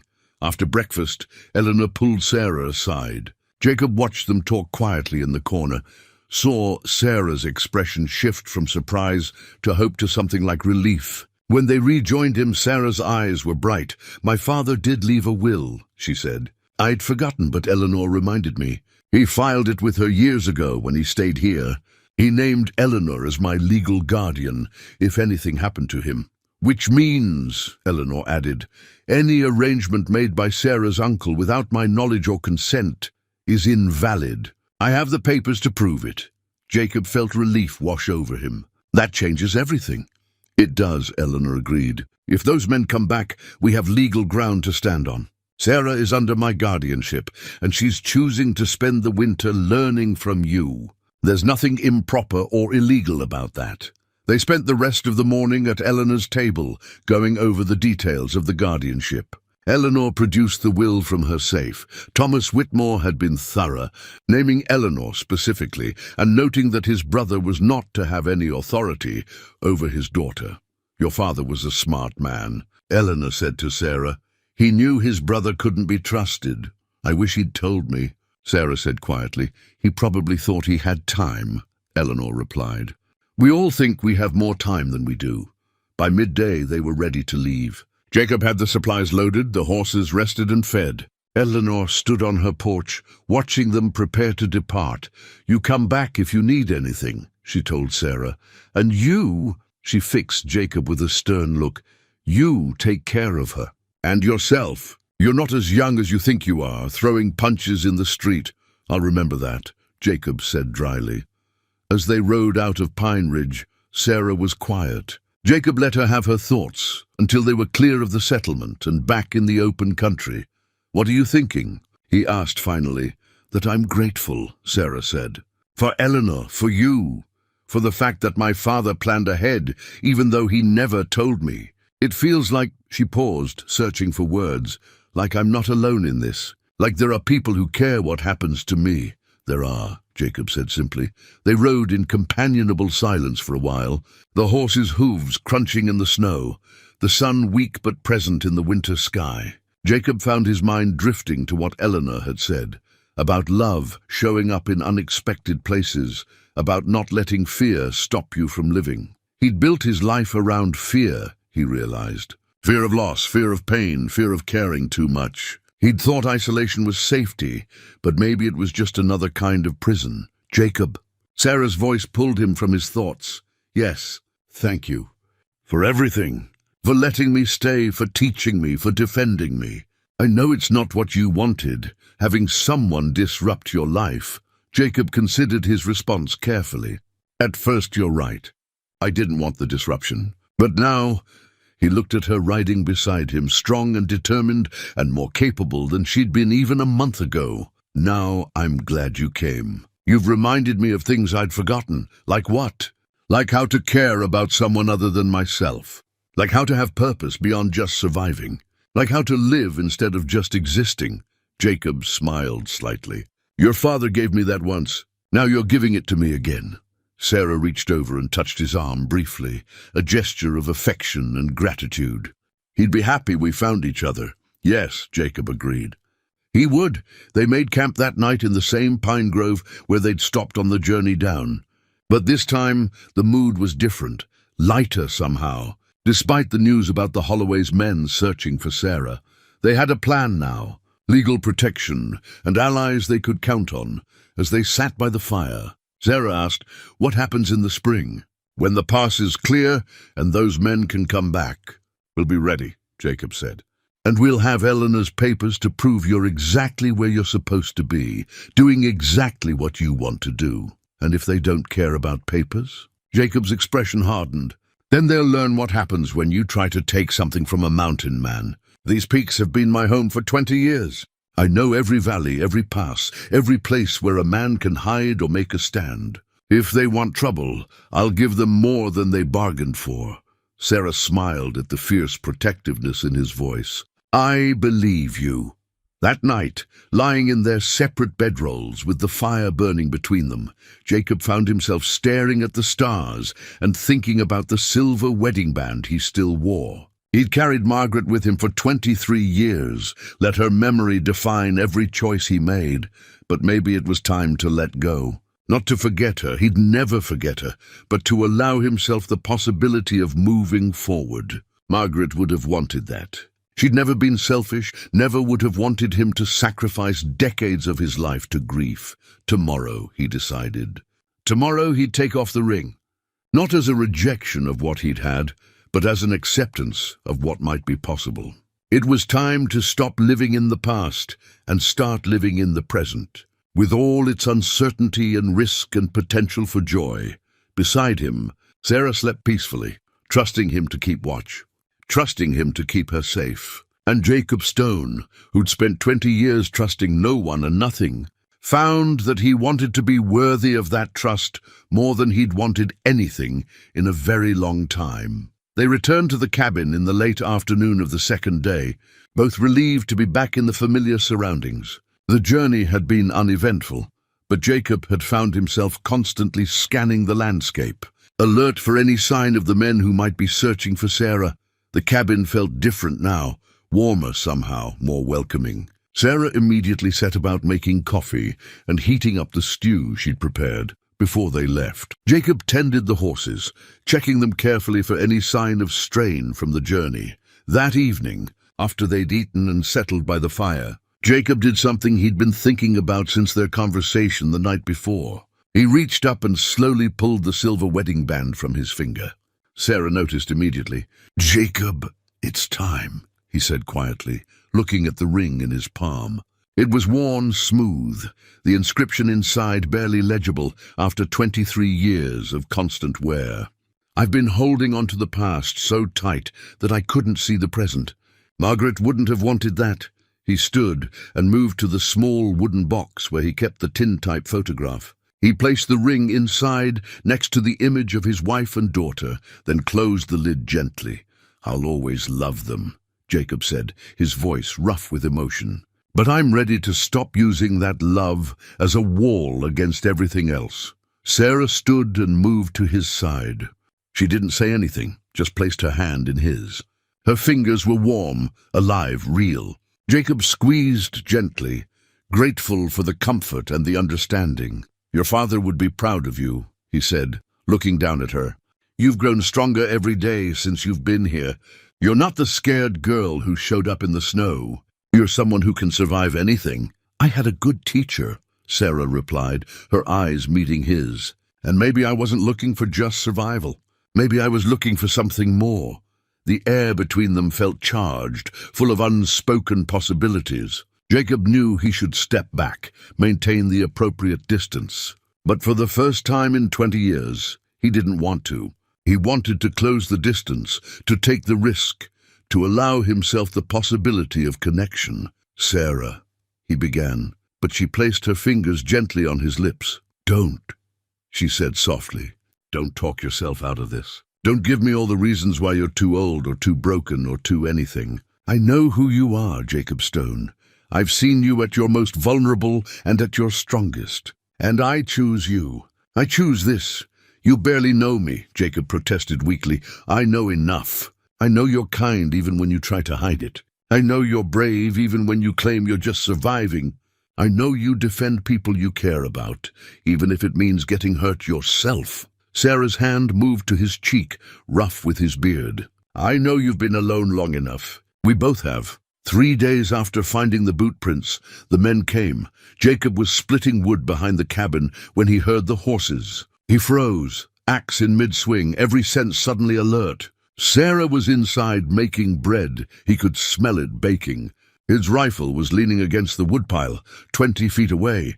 He moved quickly but carefully, retrieving the weapon and checking the load. Then he circled around the cabin, positioning himself where he could see the front approach, while staying concealed behind a stack of firewood. 4 riders emerged from the tree line. 3 were rough-looking men in heavy coats, the kind who made their living doing other people's dirty work. But the 4th man, younger, well-dressed even for the wilderness, riding a horse that cost more than most men made in a year, that had to be James Holloway. Jacob had seen his type before. Rich men's sons who thought money and good looks entitled them to whatever they wanted. The kind who'd never been told no and couldn't comprehend the word when they finally heard it. The riders stopped 50 feet from the cabin. Holloway surveyed the building with an expression of distaste, as if he couldn't believe anyone would choose to live in such primitive conditions. "Stone," Holloway called out. "Jacob Stone! I know you're here. I can see smoke from your chimney." Jacob remained hidden, watching, waiting. He'd learned patience in these mountains. Knowing when to move and when to stay still could mean the difference between life and death. "I'm not here to cause trouble," Holloway continued, his voice carrying easily in the cold air. "I'm just here for what's mine. Send out Sarah Whitmore, and we'll leave peacefully. You can go back to your solitary life, and everyone's happy." Inside the cabin, Jacob knew Sarah had heard. He'd told her what to do if this moment came. Stay quiet, stay low, keep the spare rifle loaded and ready. He hoped she'd listen. "Mr. Stone," one of the hired men said, his hand resting casually on his pistol, "we can do this easy, or we can do it hard. Your choice." Jacob stepped out from behind the woodpile, rifle held ready but not aimed. "That's far enough," he said, his voice calm. "State your business and then ride on." Holloway's eyes fixed on him, assessing. "So you are here. Good. As I said, I'm here for Sarah Whitmore. She's promised to my family and she's coming back with us." "The lady isn't going anywhere she doesn't want to go," Jacob replied. "The lady," Holloway said with a sneer, "doesn't have a choice. My family paid good money to clear her debts. That makes her obligated to honor the arrangement, an arrangement she didn't agree to, made by a man who had no legal right to make it." Holloway's expression shifted, surprise flickering across his face. "What are you talking about?" "Sarah's father left a will, properly filed and legal. He named a guardian other than her uncle. Any arrangement made without that guardian's consent is invalid." Jacob took a step forward. "So you've got no claim here. Time to ride on." The 3 hired men exchanged glances, uncertain, but Holloway's face darkened with anger. "You're lying. Trying to protect your little arrangement up here. Everyone in Pine Ridge is talking about it. The old hermit and the young girl, alone in the mountains. Makes a man wonder what's really going on." Jacob felt fury rise in his chest, but he kept his voice level. "What's going on is none of your concern. Sarah Whitmore is under legal guardianship, learning wilderness skills, and she's staying because she chooses to. Now get off my property. Your property." Holloway laughed. "You're squatting on public land, old man. You've got no more right to be here than anyone else." "I've been here 20 years, Jacob said. "That gives me all the right I need." Holloway made a gesture, and one of the hired men began to dismount. "We're going inside that cabin, and we're taking Sarah with us. You can stand aside or you can get hurt. Either way, we're leaving with what we came for." Jacob raised the rifle, sighting directly on Holloway's chest. You take one more step toward my cabin, and I'll put a bullet in your employer. Then I'll reload and put one in each of you. I can drop 4 men before you clear leather, and I will if you make me." The hired men froze. They might be willing to face danger for money, but facing a man who was clearly comfortable with killing, that was different. "You're bluffing," Holloway said. But there was uncertainty in his voice now. "I'm really not," Jacob replied. "I'm 63 years old, and I've survived in these mountains for 20 years. You think I've done that by being soft? Test me, please." A tense silence stretched out. The horses shifted nervously, sensing the violence hanging in the cold air. Then the cabin door opened, and Sarah stepped out. "No!" Jacob said sharply, but she ignored him. She walked forward until she stood beside him, her head high, her jaw set in a determined line that reminded Jacob powerfully of her father. "Mr. Holloway," Sarah said, her voice clear and steady, "I will never marry you. Not if you hold a gun to my head. Not if you threaten Jacob, not if you drag me back to Wyoming in chains. I would rather die in these mountains than spend one day as your wife." Holloway's face flushed with anger and humiliation. "You broke my nose. You ran away and made me look like a fool.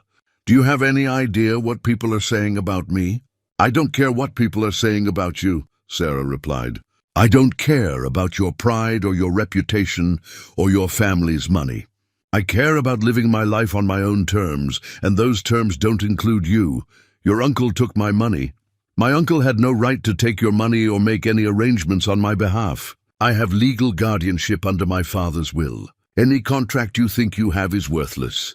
Sarah pulled a folded paper from her pocket, a copy of the guardianship documents Eleanor had provided. "This is filed with the territorial court. You can ride to the county seat and check if you don't believe me." Holloway stared at the paper, his dreams of ownership crumbling before his eyes. Then his expression twisted into something ugly. "Fine," he said. "If I can't have you legally, there are other ways. Accidents happen in the mountains, don't they? People disappear and no one asks questions. Old hermits especially. No family, no one to miss them." Jacob felt ice slide down his spine. This was no longer about marriage or money. This was about a spoiled man's pride, and that made him far more dangerous. "Are you threatening us?" Sarah asked, her voice sharp. "I'm stating facts," Holloway replied. "These mountains are dangerous. Anything could happen. And without your protector here," he gestured at Jacob, "you'd be vulnerable. You'd need help. You'd need someone to turn to." "You're insane," Sarah said. "I'm determined," Holloway corrected. "And I always get what I want, eventually." He turned his horse. "We'll be back. Maybe not today, maybe not tomorrow. But we'll be watching, waiting for our moment. You can't stay alert forever, old man. Sooner or later you'll slip. And when you do—" He left the threat hanging as he and his men rode away, disappearing back into the tree line. Jacob and Sarah stood frozen, watching until the riders were out of sight. Then Jacob grabbed Sarah's arm and pulled her toward the cabin. "Inside, now!" Once they were behind the closed door, Jacob began pacing like a caged animal. "That was foolish, coming outside. I told you to stay hidden. I couldn't let you face them alone," Sarah protested. "He threatened us, Sarah. He as much as said he'd kill me to get to you. This isn't about marriage anymore. This is about something much worse." Sarah sank into a chair, the adrenaline leaving her shaky. "What do we do?" Jacob forced himself to think clearly despite the fear churning in his gut. "We can't stay here." Not if he meant what he said about coming back. "The cabin's defensible, but only if there's 2 of us. If something happened to me—" He couldn't finish the thought. "Nothing's going to happen to you," Sarah said firmly. "You can't know that. An ambush, a rifle shot from the trees, a dozen different ways a man could be killed if someone was determined enough." Jacob moved to the window, scanning the tree line. "We need to get you somewhere safe. Eleanor's boarding house in Pine Ridge, or even further if necessary." "I'm not leaving you," Sarah said. "Sarah, no." She stood, moving to face him. "I'm not running anymore, and I'm not leaving you alone to face this. We're in this together, remember? You promised you wouldn't run, and I'm making the same promise. We figure this out together, or not at all." Jacob wanted to argue, to insist she be reasonable, to protect her the only way he knew how, by getting her away from danger. But looking at her face, at the determination and courage there, he knew she wouldn't go. Thomas's daughter had inherited his stubbornness along with his strength. "Then we prepare," Jacob said finally. "We set up defenses, establish watch schedules, make this cabin as secure as possible. And we send word to Eleanor and Clayton, let them know what's happening. If Holloway tries anything, we'll need allies who know where we are and what we're facing." They spent the rest of the day fortifying the cabin. Jacob showed Sarah how to create barriers at the windows that could be quickly deployed, how to set up tripwires that would alert them to anyone approaching. They moved all their supplies inside, checked and rechecked their ammunition, prepared emergency packs in case they needed to flee quickly. As evening fell and they worked by firelight, Sarah asked the question that had been weighing on both of them. "What if he really does try to kill you?" "What if? Then you run," Jacob said firmly. "You take the roan, you follow the trail I showed you, and you ride like hell for Pine Ridge. Eleanor will protect you, and Clayton will make sure Holloway faces justice, and leave you dead in the snow." Sarah's voice broke. "I can't do that, Jacob, I won't." Jacob crossed to her, taking her face in his hands. "Listen to me. If something happens to me, you survive. You find a way to keep living, to build the life you deserve. You don't let my death be for nothing. Promise me, Sarah." Tears streamed down her face. "This isn't fair. I just found you. We just started to—" "She couldn't finish, I know," Jacob said, pulling her close. "But life isn't fair. We both know that. All we can do is fight with everything we have and hope it's enough." They held each other in the firelight, both terrified, both determined, both understanding that the peace they'd found was hanging by a thread. Holloway's visit had changed everything. He'd revealed himself not as a rejected suitor, but as something far more dangerous, a man whose pride mattered more than human life. That night, they took turns keeping watch. When it was Sarah's turn, she sat by the window with the rifle across her lap, staring out into the darkness. Somewhere in those mountains, James Holloway was planning his next move, and she and Jacob would have to be ready when he made it.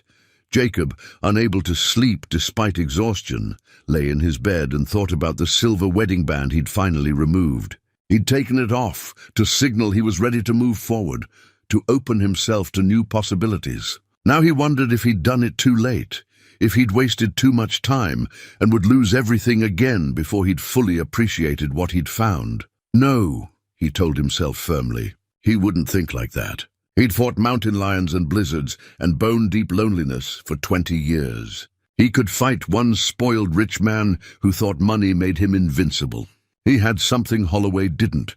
He had the mountains on his side, and he had Sarah fighting beside him. Tomorrow they'd send a message to Eleanor, let her know about the threat. They'd prepare as best they could and wait. Because waiting was what Jacob Stone did best.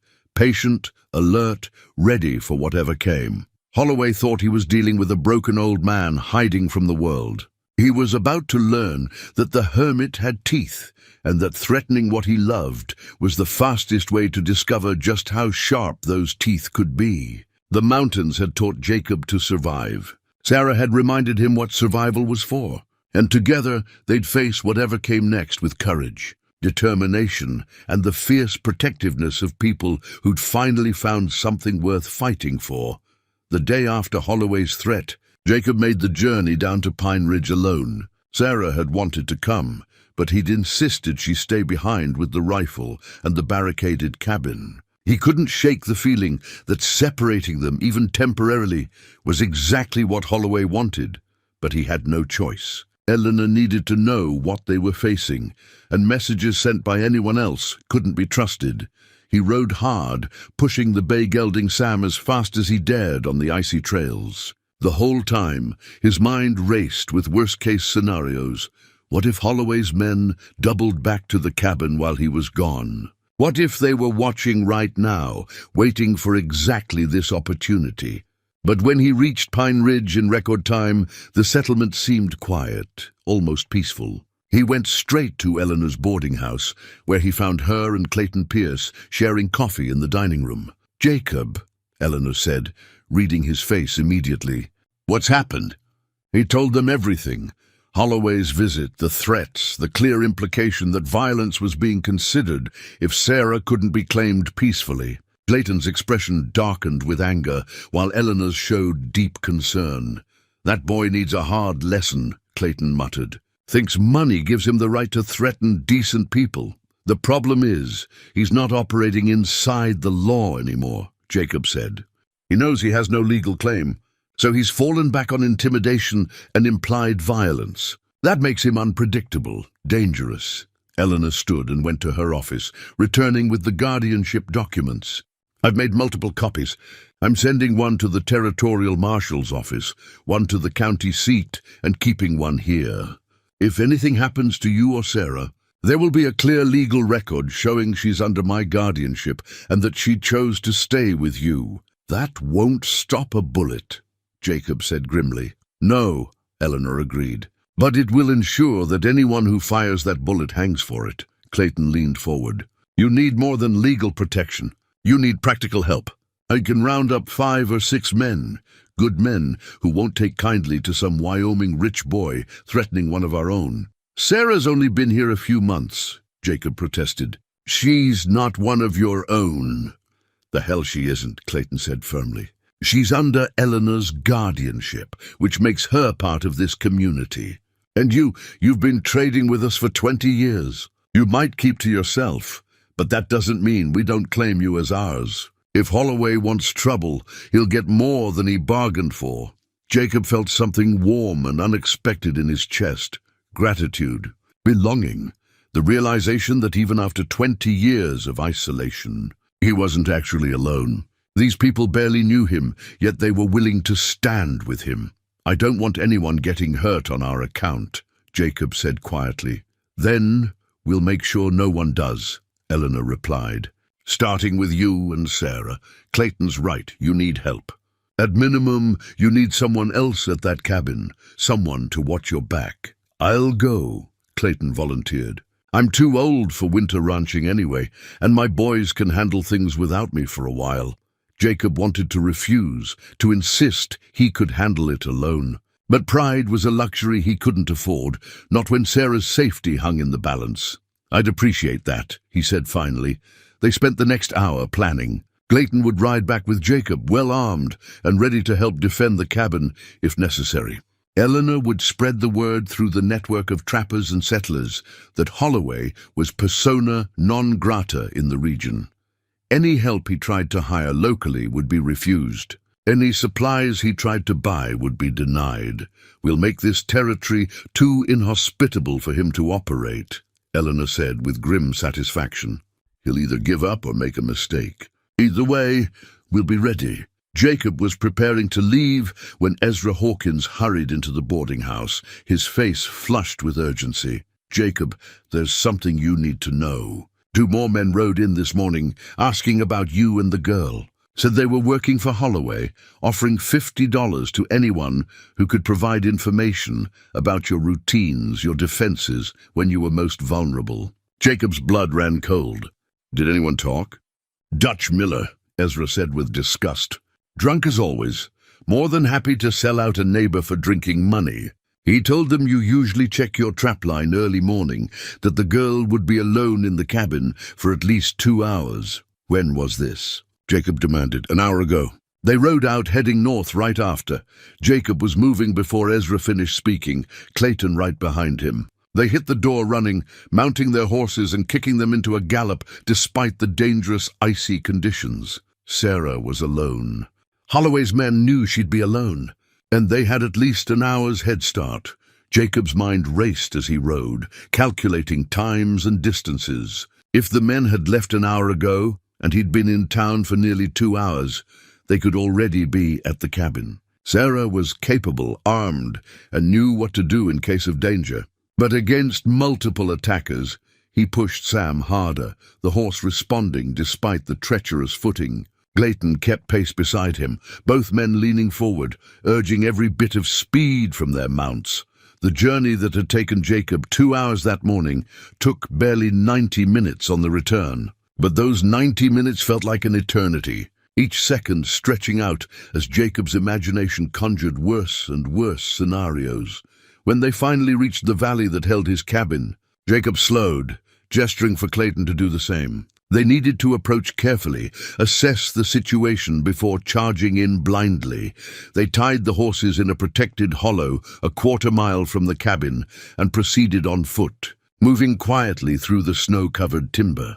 Jacob's old cavalry training came back to him: how to move without sound, how to use terrain for cover, how to approach a potentially hostile situation. As they drew closer, Jacob saw smoke rising from the cabin's chimney, a good sign. If men had attacked, the fire might have been allowed to die, or the cabin might have been burned entirely. But smoke meant someone was tending the hearth. Then he saw them, 3 horses tied near the cabin, 3 sets of boot prints leading to the door. His heart hammered against his ribs. They were here. Inside with Sarah, Clayton touched his arm, pointing. One man was visible through the window, moving around inside. Jacob couldn't see Sarah. "We need to get closer," Jacob whispered. "See what we're dealing with before we make a move." They circled around, using the terrain Jacob knew so well. As they approached the back of the cabin near the woodpile, they could hear voices, male voices, aggressive and demanding. "Don't care what papers you got. Mr. Holloway wants you back in Wyoming, and that's where you're going. I'm not going anywhere with you." That was Sarah's voice, strong despite the fear that must be coursing through her. "We can do this easy or hard, miss. Your choice." Jacob caught Clayton's eye and gestured. He'd go through the front, Clayton through the back window. It was a risk, but they had surprise on their side. And surprise was often the deciding factor in a fight. He moved to the front corner of the cabin, checking his pistol. The cavalry pistol he'd cleaned and loaded for the first time in years. The rifle was still with Clayton, who was a better shot at distance. Jacob took 3 deep breaths, centering himself. Then he stepped around the corner and kicked the cabin door open.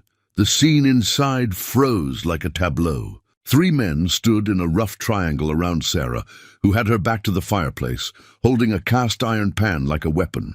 Her face was defiant, her jaw set, but Jacob could see the fear in her eyes. All 3 men spun toward Jacob, hands moving toward their weapons. But Jacob already had his pistol leveled, and the sound of Clayton's rifle being cocked at the back window stopped everyone cold.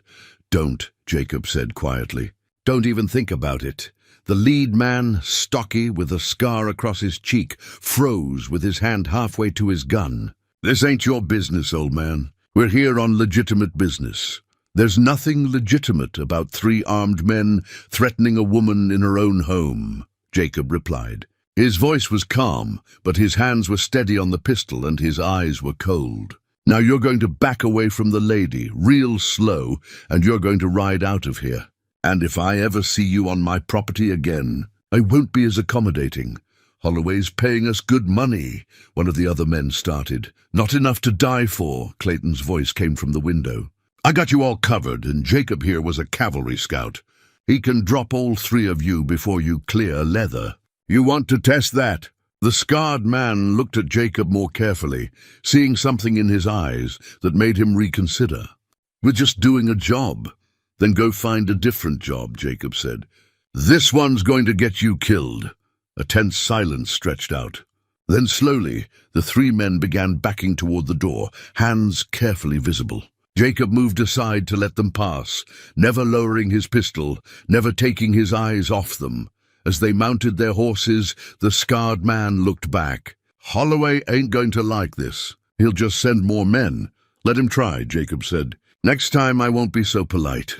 The men rode off, and Jacob watched until they disappeared into the tree line. Only then did he holster his pistol and turn to Sarah.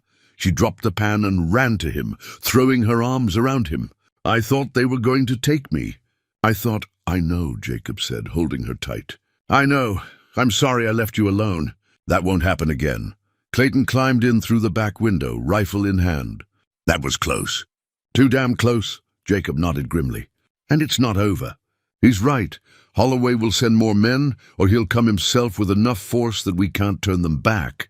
"Then what do we do?" Sarah asked, pulling back to look at him. Jacob moved to the table and sat down heavily, suddenly feeling every one of his 63 years. We can't keep playing defense. Every time we turn back his men, he just gets angrier, more determined. Eventually, he'll come with enough force or enough strategy that we won't be able to stop him. So we run, Sarah said. Disappear deeper into the mountains? Running's no good either, Clayton said. Winter's at its worst right now. Trying to relocate in these conditions could kill you both. And Holloway would just track you come spring anyway. Jacob thought about his old cavalry pistol, the weapon he'd thought he'd never need again. He thought about Margaret and Annie, about Thomas, about all the losses that had brought him to this mountain 20 years ago. He'd come here to hide from pain, to avoid the risk of caring about anyone ever again. But Sarah had changed that. She'd reminded him what it meant to have something worth protecting, worth fighting for. And sometimes the only way to truly protect something was to face the threat head-on, to end it decisively rather than constantly running or defending. There's another option, Jacob said slowly. We take the fight to him. Clayton raised his eyebrows. You want to go after Holloway? That's bold. It's necessary, Jacob said. He's in Willow Creek, 30 miles south. Probably in the best hotel they've got, living comfortable while he sends other men to do his dirty work.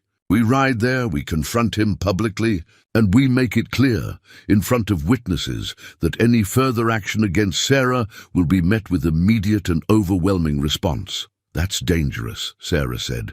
He could have you arrested, claim you threatened him. He could try, Jacob agreed. But Eleanor's sending those guardianship papers to the territorial marshal. By now, they'll have reached the office in Willow Creek.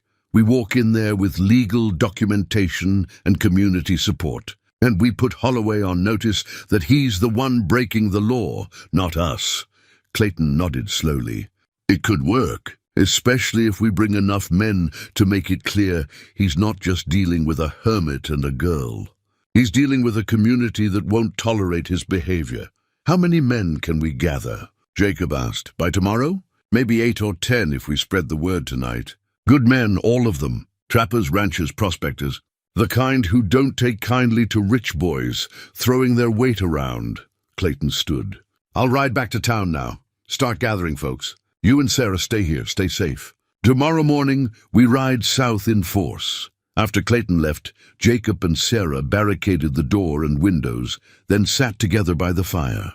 The adrenaline was wearing off, leaving them both shaky and exhausted. I was so scared, Sarah admitted. When those men came, when I realized you weren't here, I didn't know if I'd ever see you again. You handled it perfectly, Jacob said, taking her hand. You stayed calm. You defended yourself. You didn't give them what they wanted. Thomas would have been proud. Sarah leaned her head on his shoulder. I keep thinking about how close it came. If you'd been even 10 minutes later, but I wasn't, Jacob interrupted gently. And tomorrow we're going to end this. We're going to face Holloway and make it clear that his threats won't work, his money won't work, and his men won't work. This is over. What if he doesn't listen? What if he's too proud to back down? Jacob was quiet for a long moment. Then we make him understand that his pride isn't worth his life. One way or another, this ends tomorrow. That night they didn't sleep. They kept watch in shifts, but even during the hours when they weren't officially watching, neither could truly rest. Too much adrenaline, too much fear, too much awareness that everything could change in an instant. As dawn approached, Jacob found himself standing at the window, watching the sky lighten from black to grey to the pale blue of winter morning. Behind him, Sarah was checking their weapons, making sure everything was loaded and ready. Are you scared? She asked quietly. Terrified, Jacob admitted. But not of Holloway. I'm scared of losing you, of having found something precious and having it ripped away before I've had time to fully appreciate it. Sarah crossed to him, wrapping her arms around him from behind. Then we fight to keep it. We fight with everything we have. Jacob turned to face her, cupping her face in his hands. When this is over, if we survive this, there's something I want to ask you. Something important. Ask me now, Sarah said. No, Jacob replied. After, when Holloway's gone and we're safe, and we can think about the future without fear hanging over us. Then I'll ask, and hopefully you'll say yes." Sarah smiled through the tears that were forming in her eyes. "I'll say yes. Whatever you ask, the answer will be yes." They stood together as the sun rose, warming the frozen landscape with golden light. Somewhere to the south, James Holloway was waking up, probably planning his next move, probably still convinced his money and status would win out in the end. But he was wrong. He was dealing with people who'd survived loss and hardship and the cruel indifference of a harsh world. He was dealing with people who'd found something worth protecting and who wouldn't back down, wouldn't compromise, wouldn't surrender what they'd built together. By mid-morning, Clayton returned with 9 men. Jacob recognized most of them. Trappers he'd traded with over the years, ranchers from the lower valleys, even old Ezra Hawkins with a shotgun across his saddle. They were weathered, tough men who knew these mountains and understood what it meant to stand for your neighbors. "Ready?" Clayton asked. Jacob looked at Sarah, who nodded firmly. Then he looked at the men who'd come to stand with them, virtual strangers who were willing to risk themselves for what was right. "Ready," Jacob said. They mounted up and rode south toward Willow Creek, toward confrontation, toward an ending. The cavalry pistol rested heavy on Jacob's hip, a reminder of the man he'd been before grief had driven him into isolation. That man had known how to fight, how to lead, how to face danger head-on. It was time to remember those skills. It was time to stop running and start standing his ground. Because Sarah Whitmore was worth fighting for, and the life they were building together was worth protecting at any cost. The mountains watched them ride, silent and eternal, as they always had. And Jacob Stone, who'd hidden in those mountains for 20 years, was finally riding back into the world, not in retreat this time, but in defiance. Ready to face whatever came, ready to fight for what mattered, ready to prove that love and courage could overcome money and pride, and the kind of entitled arrogance that thought people could be owned. Tomorrow would bring the confrontation. Tomorrow would decide everything. But today, riding south with Sarah beside him and good men at his back, Jacob Stone felt something he hadn't felt in decades: hope. Willow Creek was larger than Pine Ridge, a proper town with brick buildings and a population that swelled during the summer months, when prospectors came down from the high country to spend their findings. Now, in the dead winter, it was quieter but still substantial, perhaps 200 people, with a hotel, 2 saloons, a bank, and a marshal's office. Jacob's group rode in at midday, their horses' breath steaming in the cold air. People stopped to watch as 12 riders moved down the main street in a tight formation, not aggressive, but not friendly either. They looked like what they were, men with serious purpose. Clayton pointed to the Golden Eagle Hotel, the finest establishment in town. "Holloway's staying there." Took the best suite they had. They tied their horses outside the hotel and mounted the steps to the covered porch. Jacob paused at the door, looking back at his companions. "Let me do the talking. No one draws a weapon unless Holloway's men do first. This is about making our position clear, not starting a war." The men nodded their agreement. Jacob pushed open the door and stepped into the hotel's warmth. The lobby was decorated with velvet furniture and brass fixtures, far fancier than anything Jacob had seen in years. A clerk behind the desk looked up, his eyes widening at the sight of so many rough-looking men entering at once. "Can I help you, gentlemen?" the clerk asked nervously. "We're here to see James Holloway," Jacob said. "Which room?"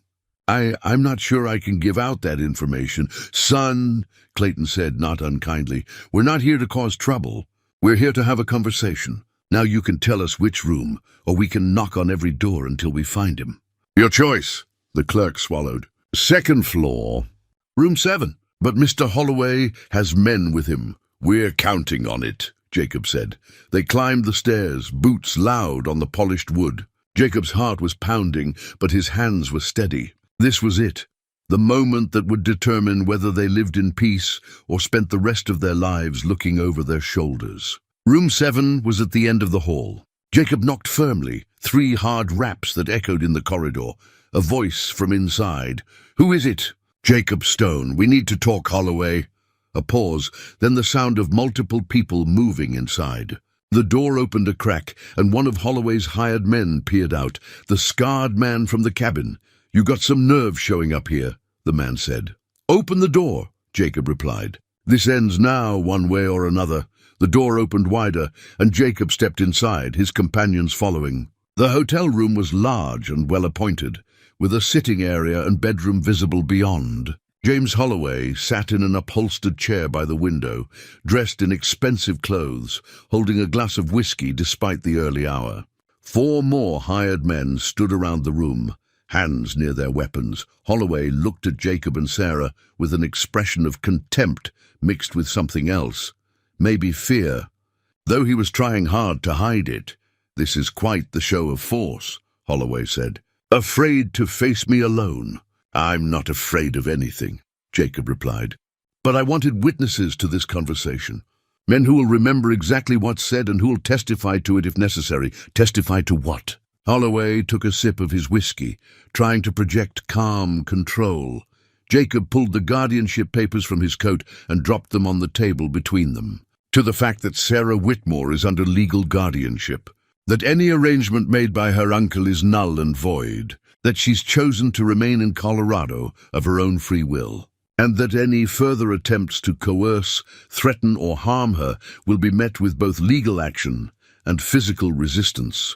Holloway glanced at the papers, but didn't pick them up. "Legal documents can be challenged. Arrangements can be renegotiated. Not this one," Sarah said, stepping forward. "My father was very specific in his will. He didn't trust his brother, and he made sure I'd be protected if anything happened to him. Eleanor Brennan is my legal guardian, and she supports my decision to stay exactly where I am, with this old hermit." Holloway sneered. "Living in sin in the mountains? That's the life you're choosing over what I offered you?" "I'm not living in sin," Sarah said firmly. "I'm learning wilderness skills from a man my father trusted. And yes, I'm choosing that over being property to a man who thinks money gives him the right to own people." Holloway's face flushed with anger. He stood abruptly, his whiskey sloshing. "You broke my nose.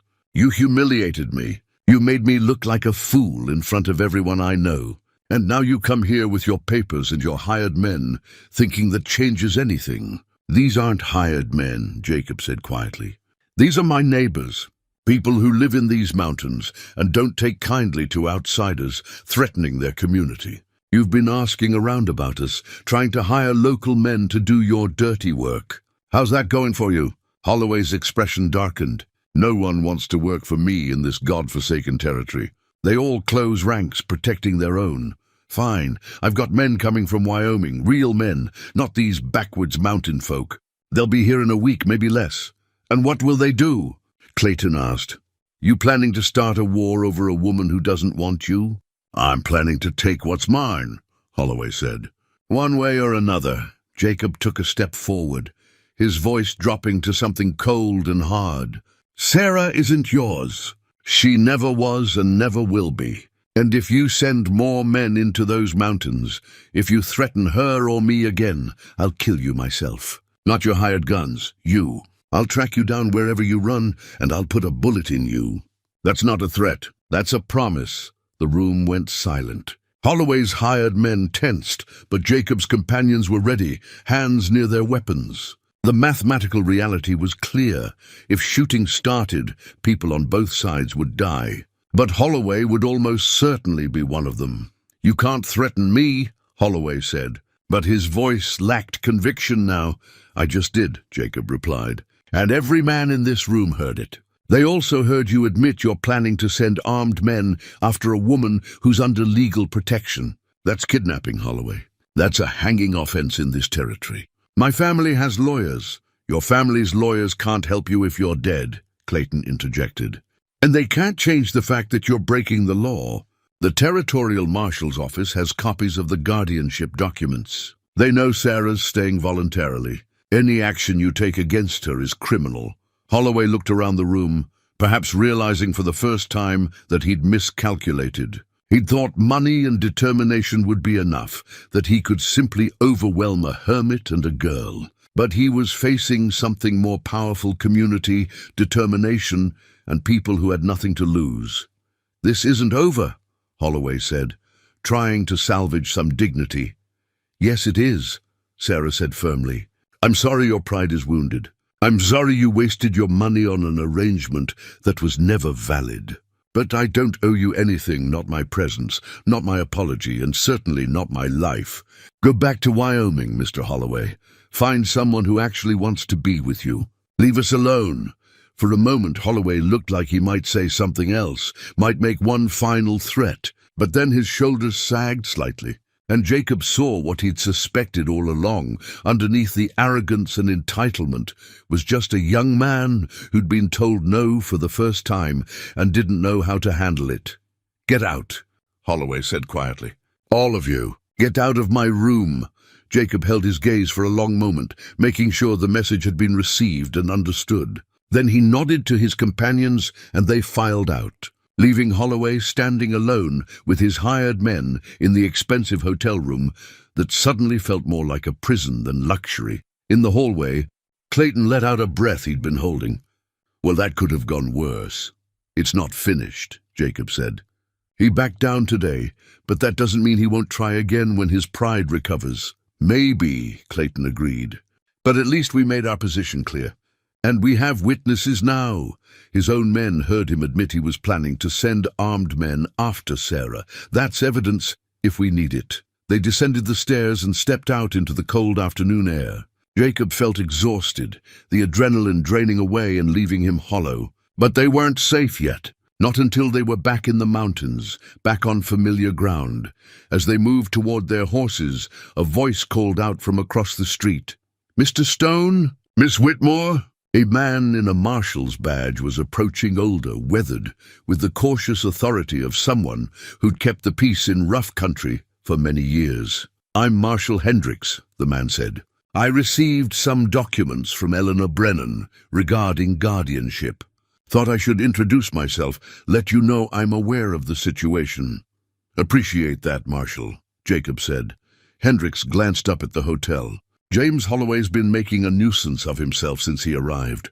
Making demands, throwing money around, expecting special treatment. I don't like men who think wealth puts them above the law."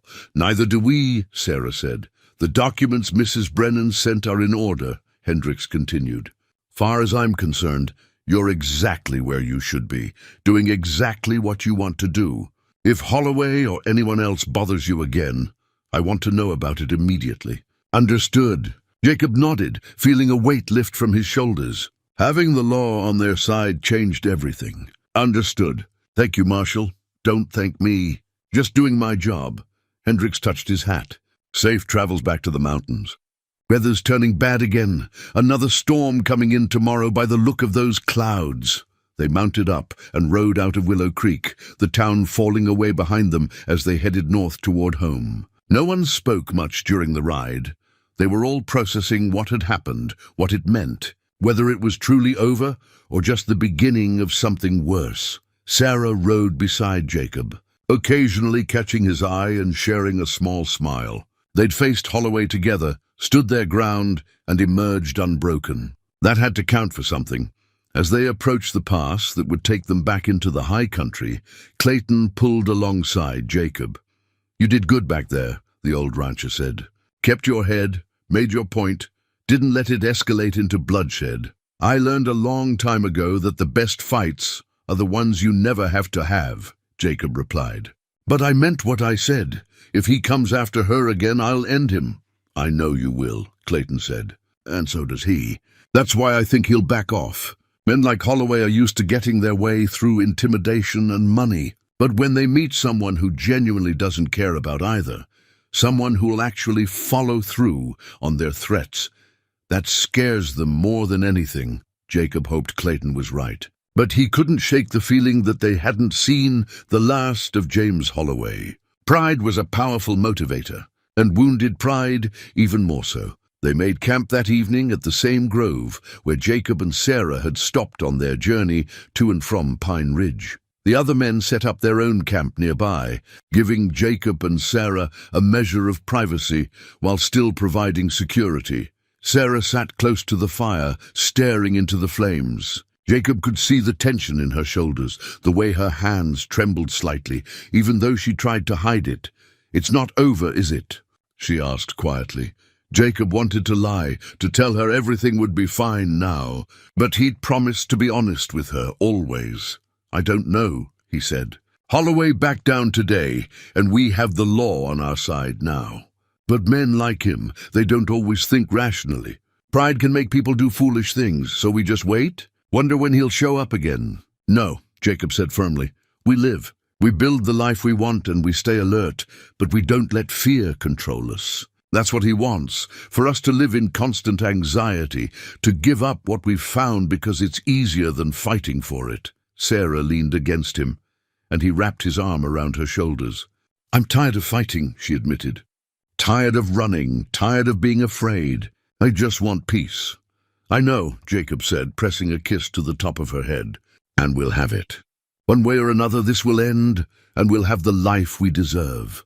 They sat together in the firelight, finding comfort in each other's presence, in the simple fact of not being alone. Tomorrow they'd return to the cabin, back to the routines they'd established. But something had changed today. They'd stopped reacting and started acting, stopped hiding and started standing firm. It was a beginning, Jacob thought. Not the end they'd hoped for, but a beginning of the ending. And sometimes that was all you could ask for.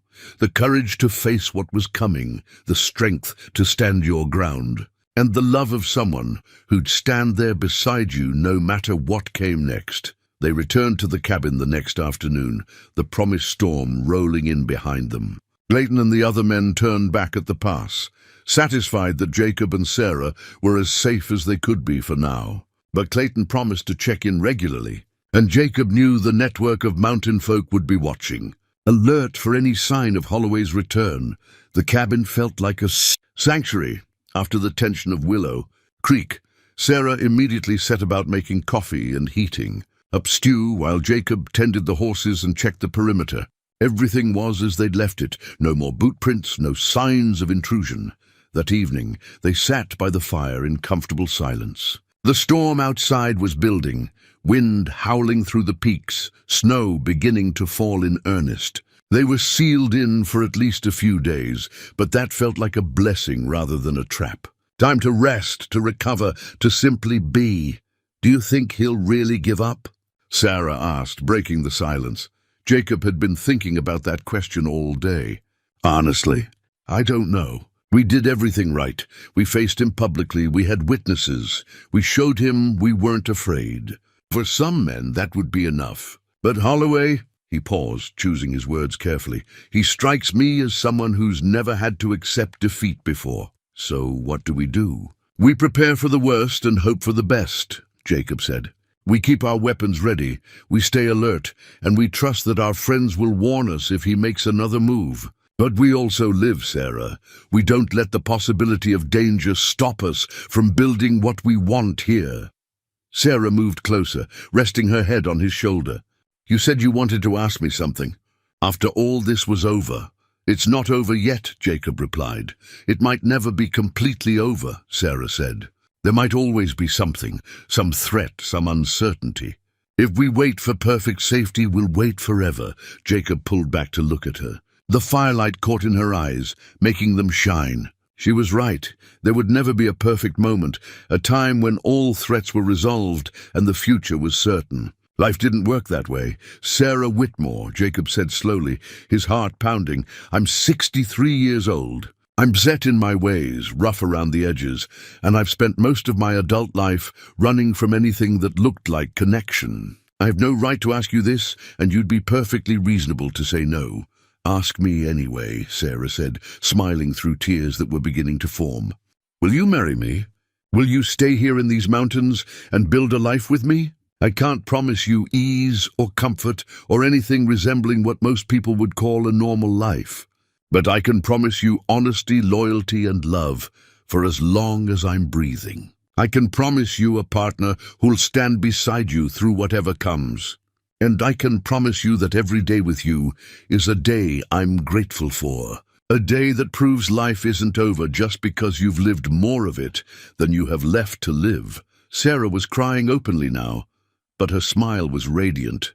"Yes, yes to all of it. To the mountains, to the hard life, to you. 1,000 times, yes. Jacob pulled her close and kissed her, tender at first, then deeper, as 20 years of loneliness and grief fell away, replaced by hope and connection, and the simple miracle of being loved and loving in return.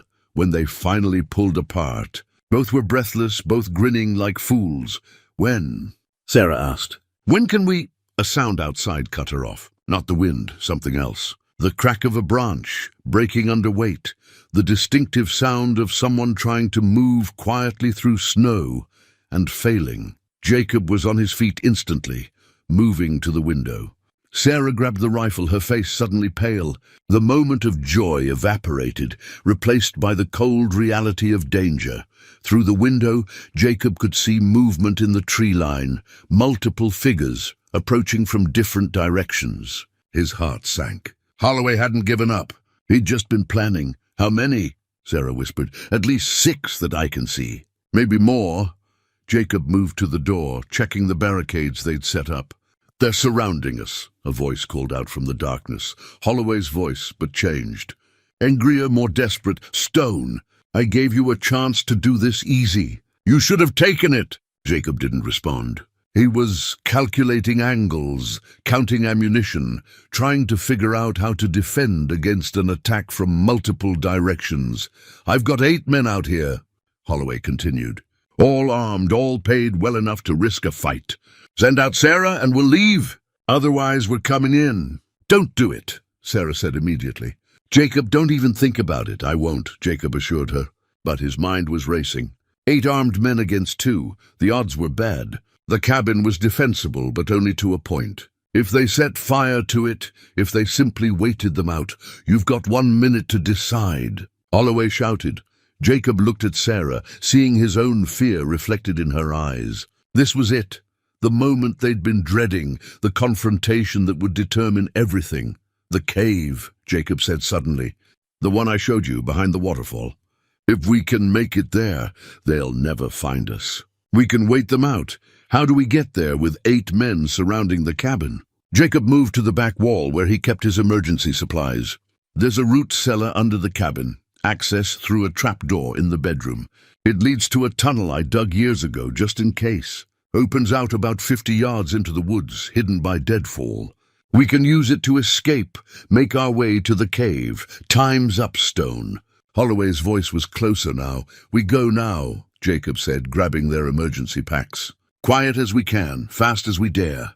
Once we're out, we don't stop running until we're at the cave." "Understood." Sarah nodded, her face set with determination. They moved to the bedroom, and Jacob pulled back the rug to reveal the trapdoor he'd constructed years ago.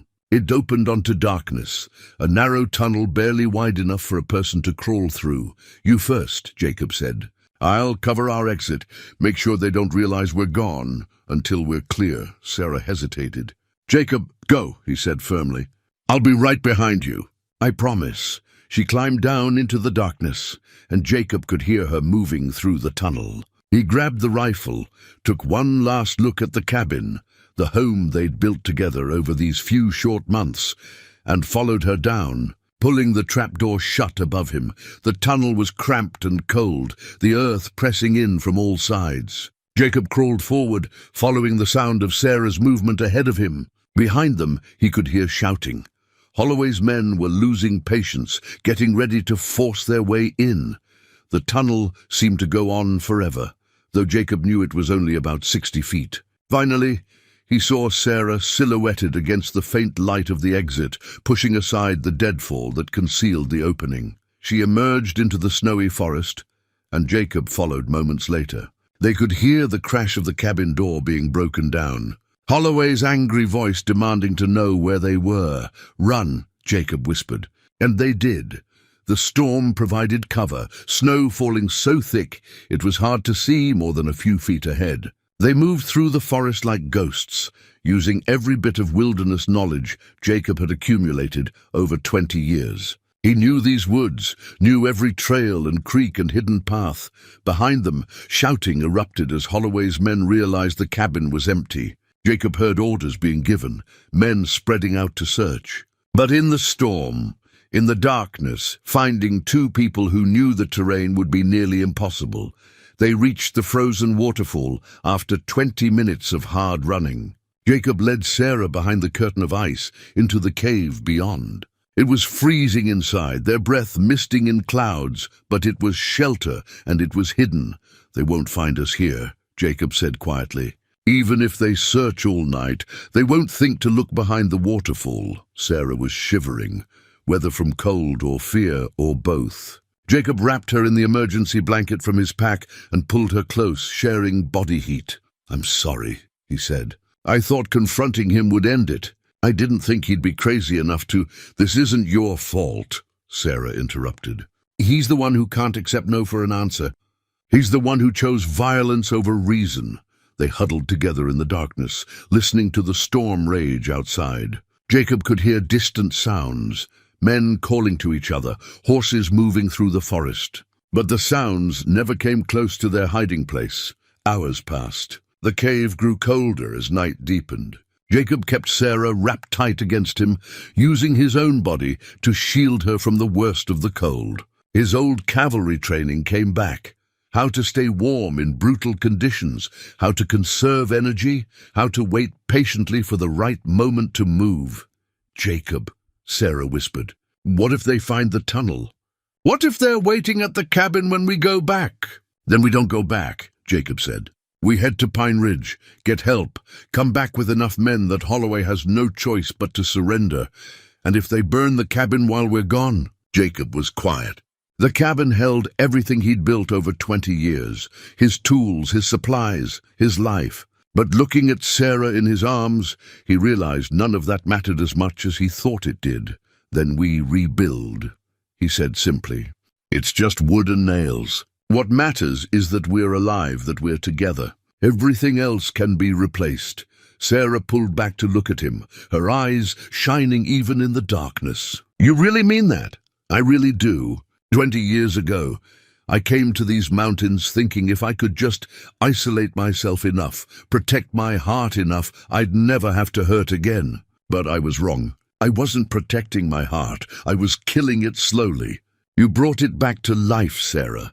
You showed me what I'd been missing. A cabin, possessions, even these mountains. None of it means anything if I don't have someone to share it with." "I love you," Sarah said softly. "I should have said it before, but I love you, Jacob Stone." "I love you too," Jacob replied, the words feeling both strange and natural. He hadn't said them to anyone since Margaret, hadn't thought he ever would again. "And when this is over, when we're safe, we're getting married. Not waiting for perfect timing or ideal circumstances. Just you and me and whoever we can find to perform the ceremony." "Eleanor?" Sarah said immediately. "She should be there. And Clayton, then that's what we'll do." Jacob pulled her close again. "But first we survive the night. Then we figure out how to end this." As dawn approached, the sounds of searching faded. Either Holloway's men had given up for the night, or they'd moved their search to a different area. Jacob waited until full daylight before suggesting they move. "We head to Pine Ridge," he said. "It's a hard day's travel in this weather, but we can make it. We get help, we get the marshal involved, and we end this properly, with the law on our side and enough force that Holloway can't fight back." They emerged from the cave into a world transformed by the storm. At least 2 feet of fresh snow covered everything, and the temperature had dropped brutally. But the sun was rising, painting the white landscape in shades of pink and gold. Jacob led Sarah through the forest, taking paths he'd used for years, routes that would be invisible to anyone who didn't know exactly where to look. They moved steadily, conserving energy, staying alert for any sign of Holloway's men. By mid-morning, they'd put several miles between themselves and the cabin. Jacob's legs ached with the effort of breaking trail through deep snow, and he could see Sarah was struggling despite her determination. They stopped in a protected hollow to rest and eat some of the dried meat from the emergency pack. "How much farther?" Sarah asked. "Another 4 hours if the weather holds," Jacob replied. "We're making good time." A sound made them both freeze, voices not close but closer than Jacob liked. He gestured for silence, and they crouched low, hidden by the terrain and snow-covered brush. 2 of Holloway's men appeared, following a path that would take them within 50 yards of Jacob and Sarah's position. They were talking, their voices carrying in the cold air. Waste of time. They could be anywhere by now. Holloway's paying us to search, so we search. But you're right, they're probably halfway to the next territory. Hope so. This cold's going to kill somebody if we stay out here much longer. The men passed by without seeing them. Jacob waited until their voices faded completely before standing. We need to move faster, he said. If they're still searching this far out, Holloway's serious about finding us. They pushed on, moving as quickly as the deep snow allowed. The sun climbed higher, providing minimal warmth but at least decent visibility. Jacob navigated by landmarks he'd memorized over the years, a distinctive rock formation, a lightning-struck pine, a frozen creek that bent in a particular way. By mid-afternoon, they spotted Pine Ridge in the valley below. Smoke rose from chimneys, and Jacob had never been so grateful to see that small settlement. They were almost safe, almost home. They descended the final slope and entered the town, drawing curious looks from the few people brave enough to be outside in the bitter cold. Jacob headed straight for Eleanor's boarding house, where they burst through the door in a cloud of snow and cold air. Eleanor looked up from her mending, her eyes widening. "Jacob, Sarah, what on earth?" Then she saw their faces, read the situation immediately. "Clayton," she called, "get in here now." Within minutes, they were seated by Eleanor's fire, wrapped in blankets, hot coffee in their hands. Jacob told the story quickly. Holloway's attack, their escape, the night in the cave, the continued search. Clayton's face darkened with fury. "That boy's gone too far. You attacking someone's home, hunting them through the mountains in winter, that's attempted murder, plain and simple. We need to get the marshal," Eleanor said. "He needs to arrest Holloway before someone gets killed." "Agreed," Jacob said. "But we also need to secure the cabin. Make sure Holloway can't destroy it or use it against us somehow." "I'll round up the men," Clayton said, standing. "We ride out within the hour, arrest Holloway and his men, and make sure they face justice. This ends today." Jacob felt relief wash over him. They weren't alone in this.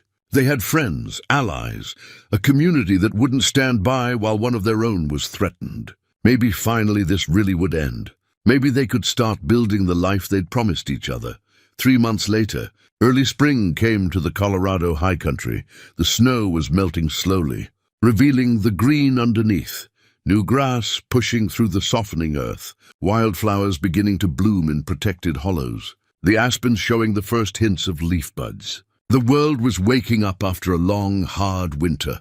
Jacob Stone stood on the porch of his cabin, their cabin now, watching Sarah tend the garden plot they'd prepared. She was planting seeds Eleanor had given her, working the soil with patient care, humming softly to herself.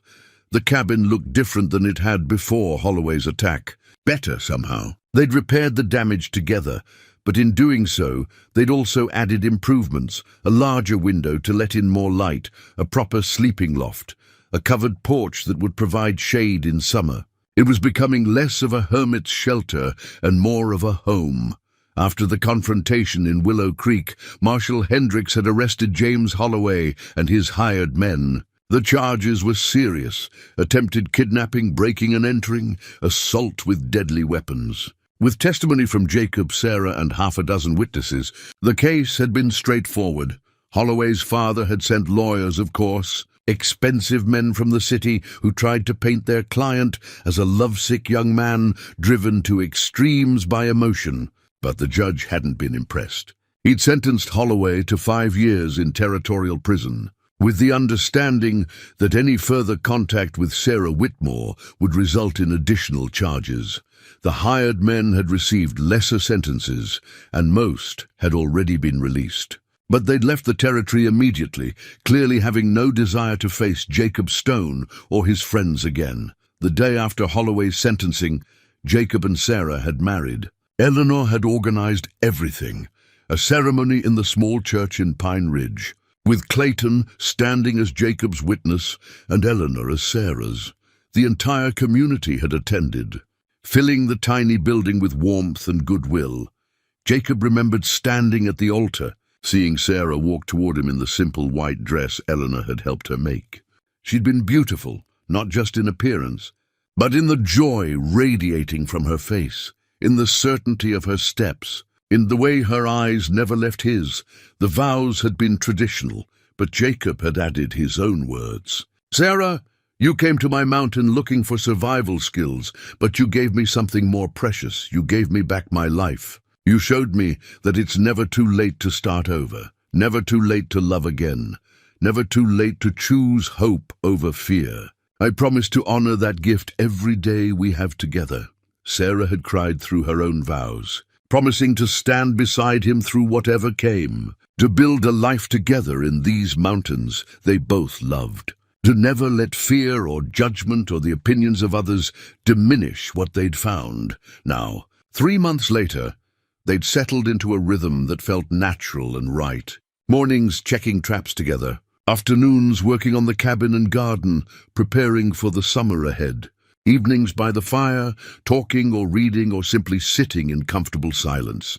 Sarah had proven herself more than capable of mountain life. She could shoot as well as Jacob now, could read weather signs and animal tracks, could navigate the high country with confidence. But she'd also brought something Jacob had been missing: laughter, lightness, the ability to find joy in small moments. Just yesterday, she'd surprised him by making a cake from ingredients she'd been hoarding, surprising him for his 64th birthday. It had been lopsided and slightly burned on one side, but it was the most delicious thing Jacob had ever tasted, because it had been made with love. "What are you thinking about?" Sarah called from the garden. "You," Jacob replied honestly. "Us. How different life is now compared to a year ago." Sarah stood and walked to the porch, wiping dirt from her hands. She was showing now, just slightly, a gentle curve to her belly that would be obvious to anyone who knew to look. They'd discovered she was pregnant 2 weeks ago, and the news had left Jacob simultaneously terrified and overjoyed. At 64, he was going to be a father again. The thought should have been impossible, laughable even. But looking at Sarah, at the life growing inside her, Jacob felt only gratitude. "Scared?" Sarah asked, reading his expression. "Terrified," Jacob admitted. "I'm old enough to be a grandfather to this child. I might not live to see them grow up fully. I don't know if I remember how to be a father." Sarah took his hands. "You'll be wonderful. And yes, you're older than most new fathers. But you're also wiser, more patient, more experienced. This child will be so lucky to have you. What if something happens? What if—" Jacob couldn't finish. The memory of losing Annie and Margaret was still sharp, even after all these years. "Then we'll face it together," Sarah said firmly. "But Jacob, we can't live in fear of what might happen. We have to trust that this is meant to be, that we'll handle whatever comes." She placed his hand on her belly. "This child is already loved. That's what matters." Jacob felt moisture in his eyes. At his age, he'd thought all the tears were long dried up. But Sarah had changed that too, had shown him it was okay to feel deeply, to be vulnerable, to let emotions show. "Your father would have been proud," Jacob said quietly. "Seeing you strong and happy, and building the life you chose for yourself. He would have loved you," Sarah replied. "He always did, really." And he would have loved this, knowing that his daughter and his mentor found each other, that something good came from all the hardship. They stood together on the porch, watching the mountains wake from winter's sleep. In a few weeks, the passes would be fully clear, and travelers would begin moving through again. Eleanor and Clayton had promised to visit, bringing supplies and news from the wider world. But for now, it was just the two of them, and soon, 3, in this small valley at the top of the world. Jacob had spent 20 years in these mountains, believing his story was over, that the best he could hope for was peaceful solitude until death came to claim him. He'd been wrong about so much. His story hadn't been over. It had just been waiting for the right person to help him. Write the next chapter. Sarah had ridden 300 miles through dangerous country on the word of a dying father and a wooden horse carved long ago. She'd found a broken hermit who'd forgotten how to live, and she'd patiently, stubbornly reminded him that life wasn't just about surviving. It was about connection, about purpose, about having someone to share the journey with. On Jacob's workbench inside, visible through the window, sat a new wooden horse. This one was smaller, more delicate, carved with all the skill he'd accumulated over the years. It was unfinished. He added a little more detail each evening, letting the work unfold slowly, naturally. It was for the baby, for the future, for the life that was still being written. "Come inside," Sarah said, tugging his hand. "I want to show you something." Inside the cabin, warm from the fire and smelling of fresh bread, Sarah pulled out a letter she'd been writing. It was addressed to Eleanor, detailing their plans for the summer, asking advice about the baby, sharing small observations about mountain life. "I want to start writing things down," Sarah explained. "Our story, the things we've learned, the life we're building. So someday, when this child is old enough to understand, they'll know how we found each other. They'll know that love can come at any time, at any age, and that the best things in life are often the ones you never planned for." Jacob pulled her close, marveling at the warmth of her, the solid reality of her presence. "Tell them their father was a stubborn old hermit who thought he was done with living. Tell them their mother was the bravest person he ever knew, brave enough to chase hope across 300 miles of wilderness. And tell them that love doesn't have an expiration date, that opening your heart, even after years of protecting it, is the most courageous thing a person can do." Sarah smiled up at him. "I'll tell them all of that. And I'll tell them that in these Colorado mountains, two people who'd been running from different kinds of pain finally stopped running and started building. That they chose each other, chose this life, and never regretted it for a moment, not even when I'm grumpy about the weather or when I track snow inside or when I forget to say what I'm feeling," Jacob asked with a slight smile. "Not even then," Sarah confirmed. "Because even on hard days, even when things aren't perfect, I'd rather be here with you than anywhere else in the world." Outside, spring continued its slow transformation of the landscape. Ice melted, creeks began to flow again, animals emerged from hibernation. The world was renewing itself as it did every year, a cycle of endings and beginnings, death and rebirth, winter and spring. Jacob Stone had learned that human hearts followed the same pattern. They could freeze, shut down, retreat from the world. But they could also thaw, open up, reach out toward connection again. It was never too late. There was no age limit on hope, no expiration date on the possibility of happiness. Sometimes, he thought as he held Sarah close, the best parts of life came when you least expected them. When you'd given up on hoping for more, when you'd convinced yourself the story was finished. That's when hope found you anyway. Riding through a snowstorm, carrying a wooden horse, refusing to take no for an answer. In those Colorado mountains, Jacob Stone had learned what it meant to truly live again. And every morning when he woke up beside Sarah, every evening when they sat together watching the sunset paint the peaks in gold and purple, every moment of their ordinary, extraordinary life together, he was grateful, grateful for second chances, grateful for courage, both his and hers, grateful for community, for friends who'd stood by them when they needed it most, grateful for love that had no concern for age or convention or what other people thought. Grateful simply to be alive, to be loved, to have found his way home after 20 years of wandering in the wilderness. The wooden horse sat on the workbench, slowly taking shape. Jacob would finish it eventually, give it to the child who was coming, and tell them the story of how their parents met. He'd tell them about Thomas Whitmore, the boy who'd believed in a broken man when he couldn't believe in himself. He'd tell them about perseverance and courage and never giving up on the people you love. But mostly, he'd tell them about hope, how it finds you when you need it most, how it transforms everything, how it proves that no matter how long the winter, spring always comes eventually, and in that small cabin at 9,000 feet, surrounded by peaks that had witnessed human joy and sorrow for millennia. Two people who'd thought their best years were behind them discovered something precious. Love doesn't care about perfect timing or ideal circumstances. It just is. And when you find it, you hold on to it with everything you have. Jacob and Sarah had found it. Against all odds, through hardship and danger, past fear and doubt, they'd found it. And they would protect it, nurture it, let it grow alongside the child that was coming and the life they were building.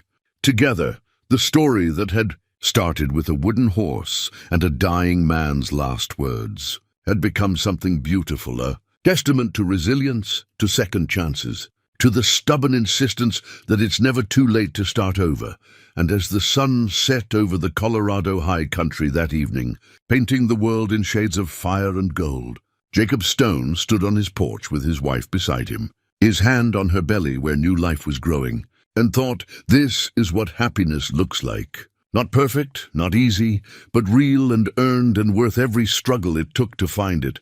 Tomorrow would bring new challenges, a baby to prepare for, a garden to maintain, traps to check, a life to continue building.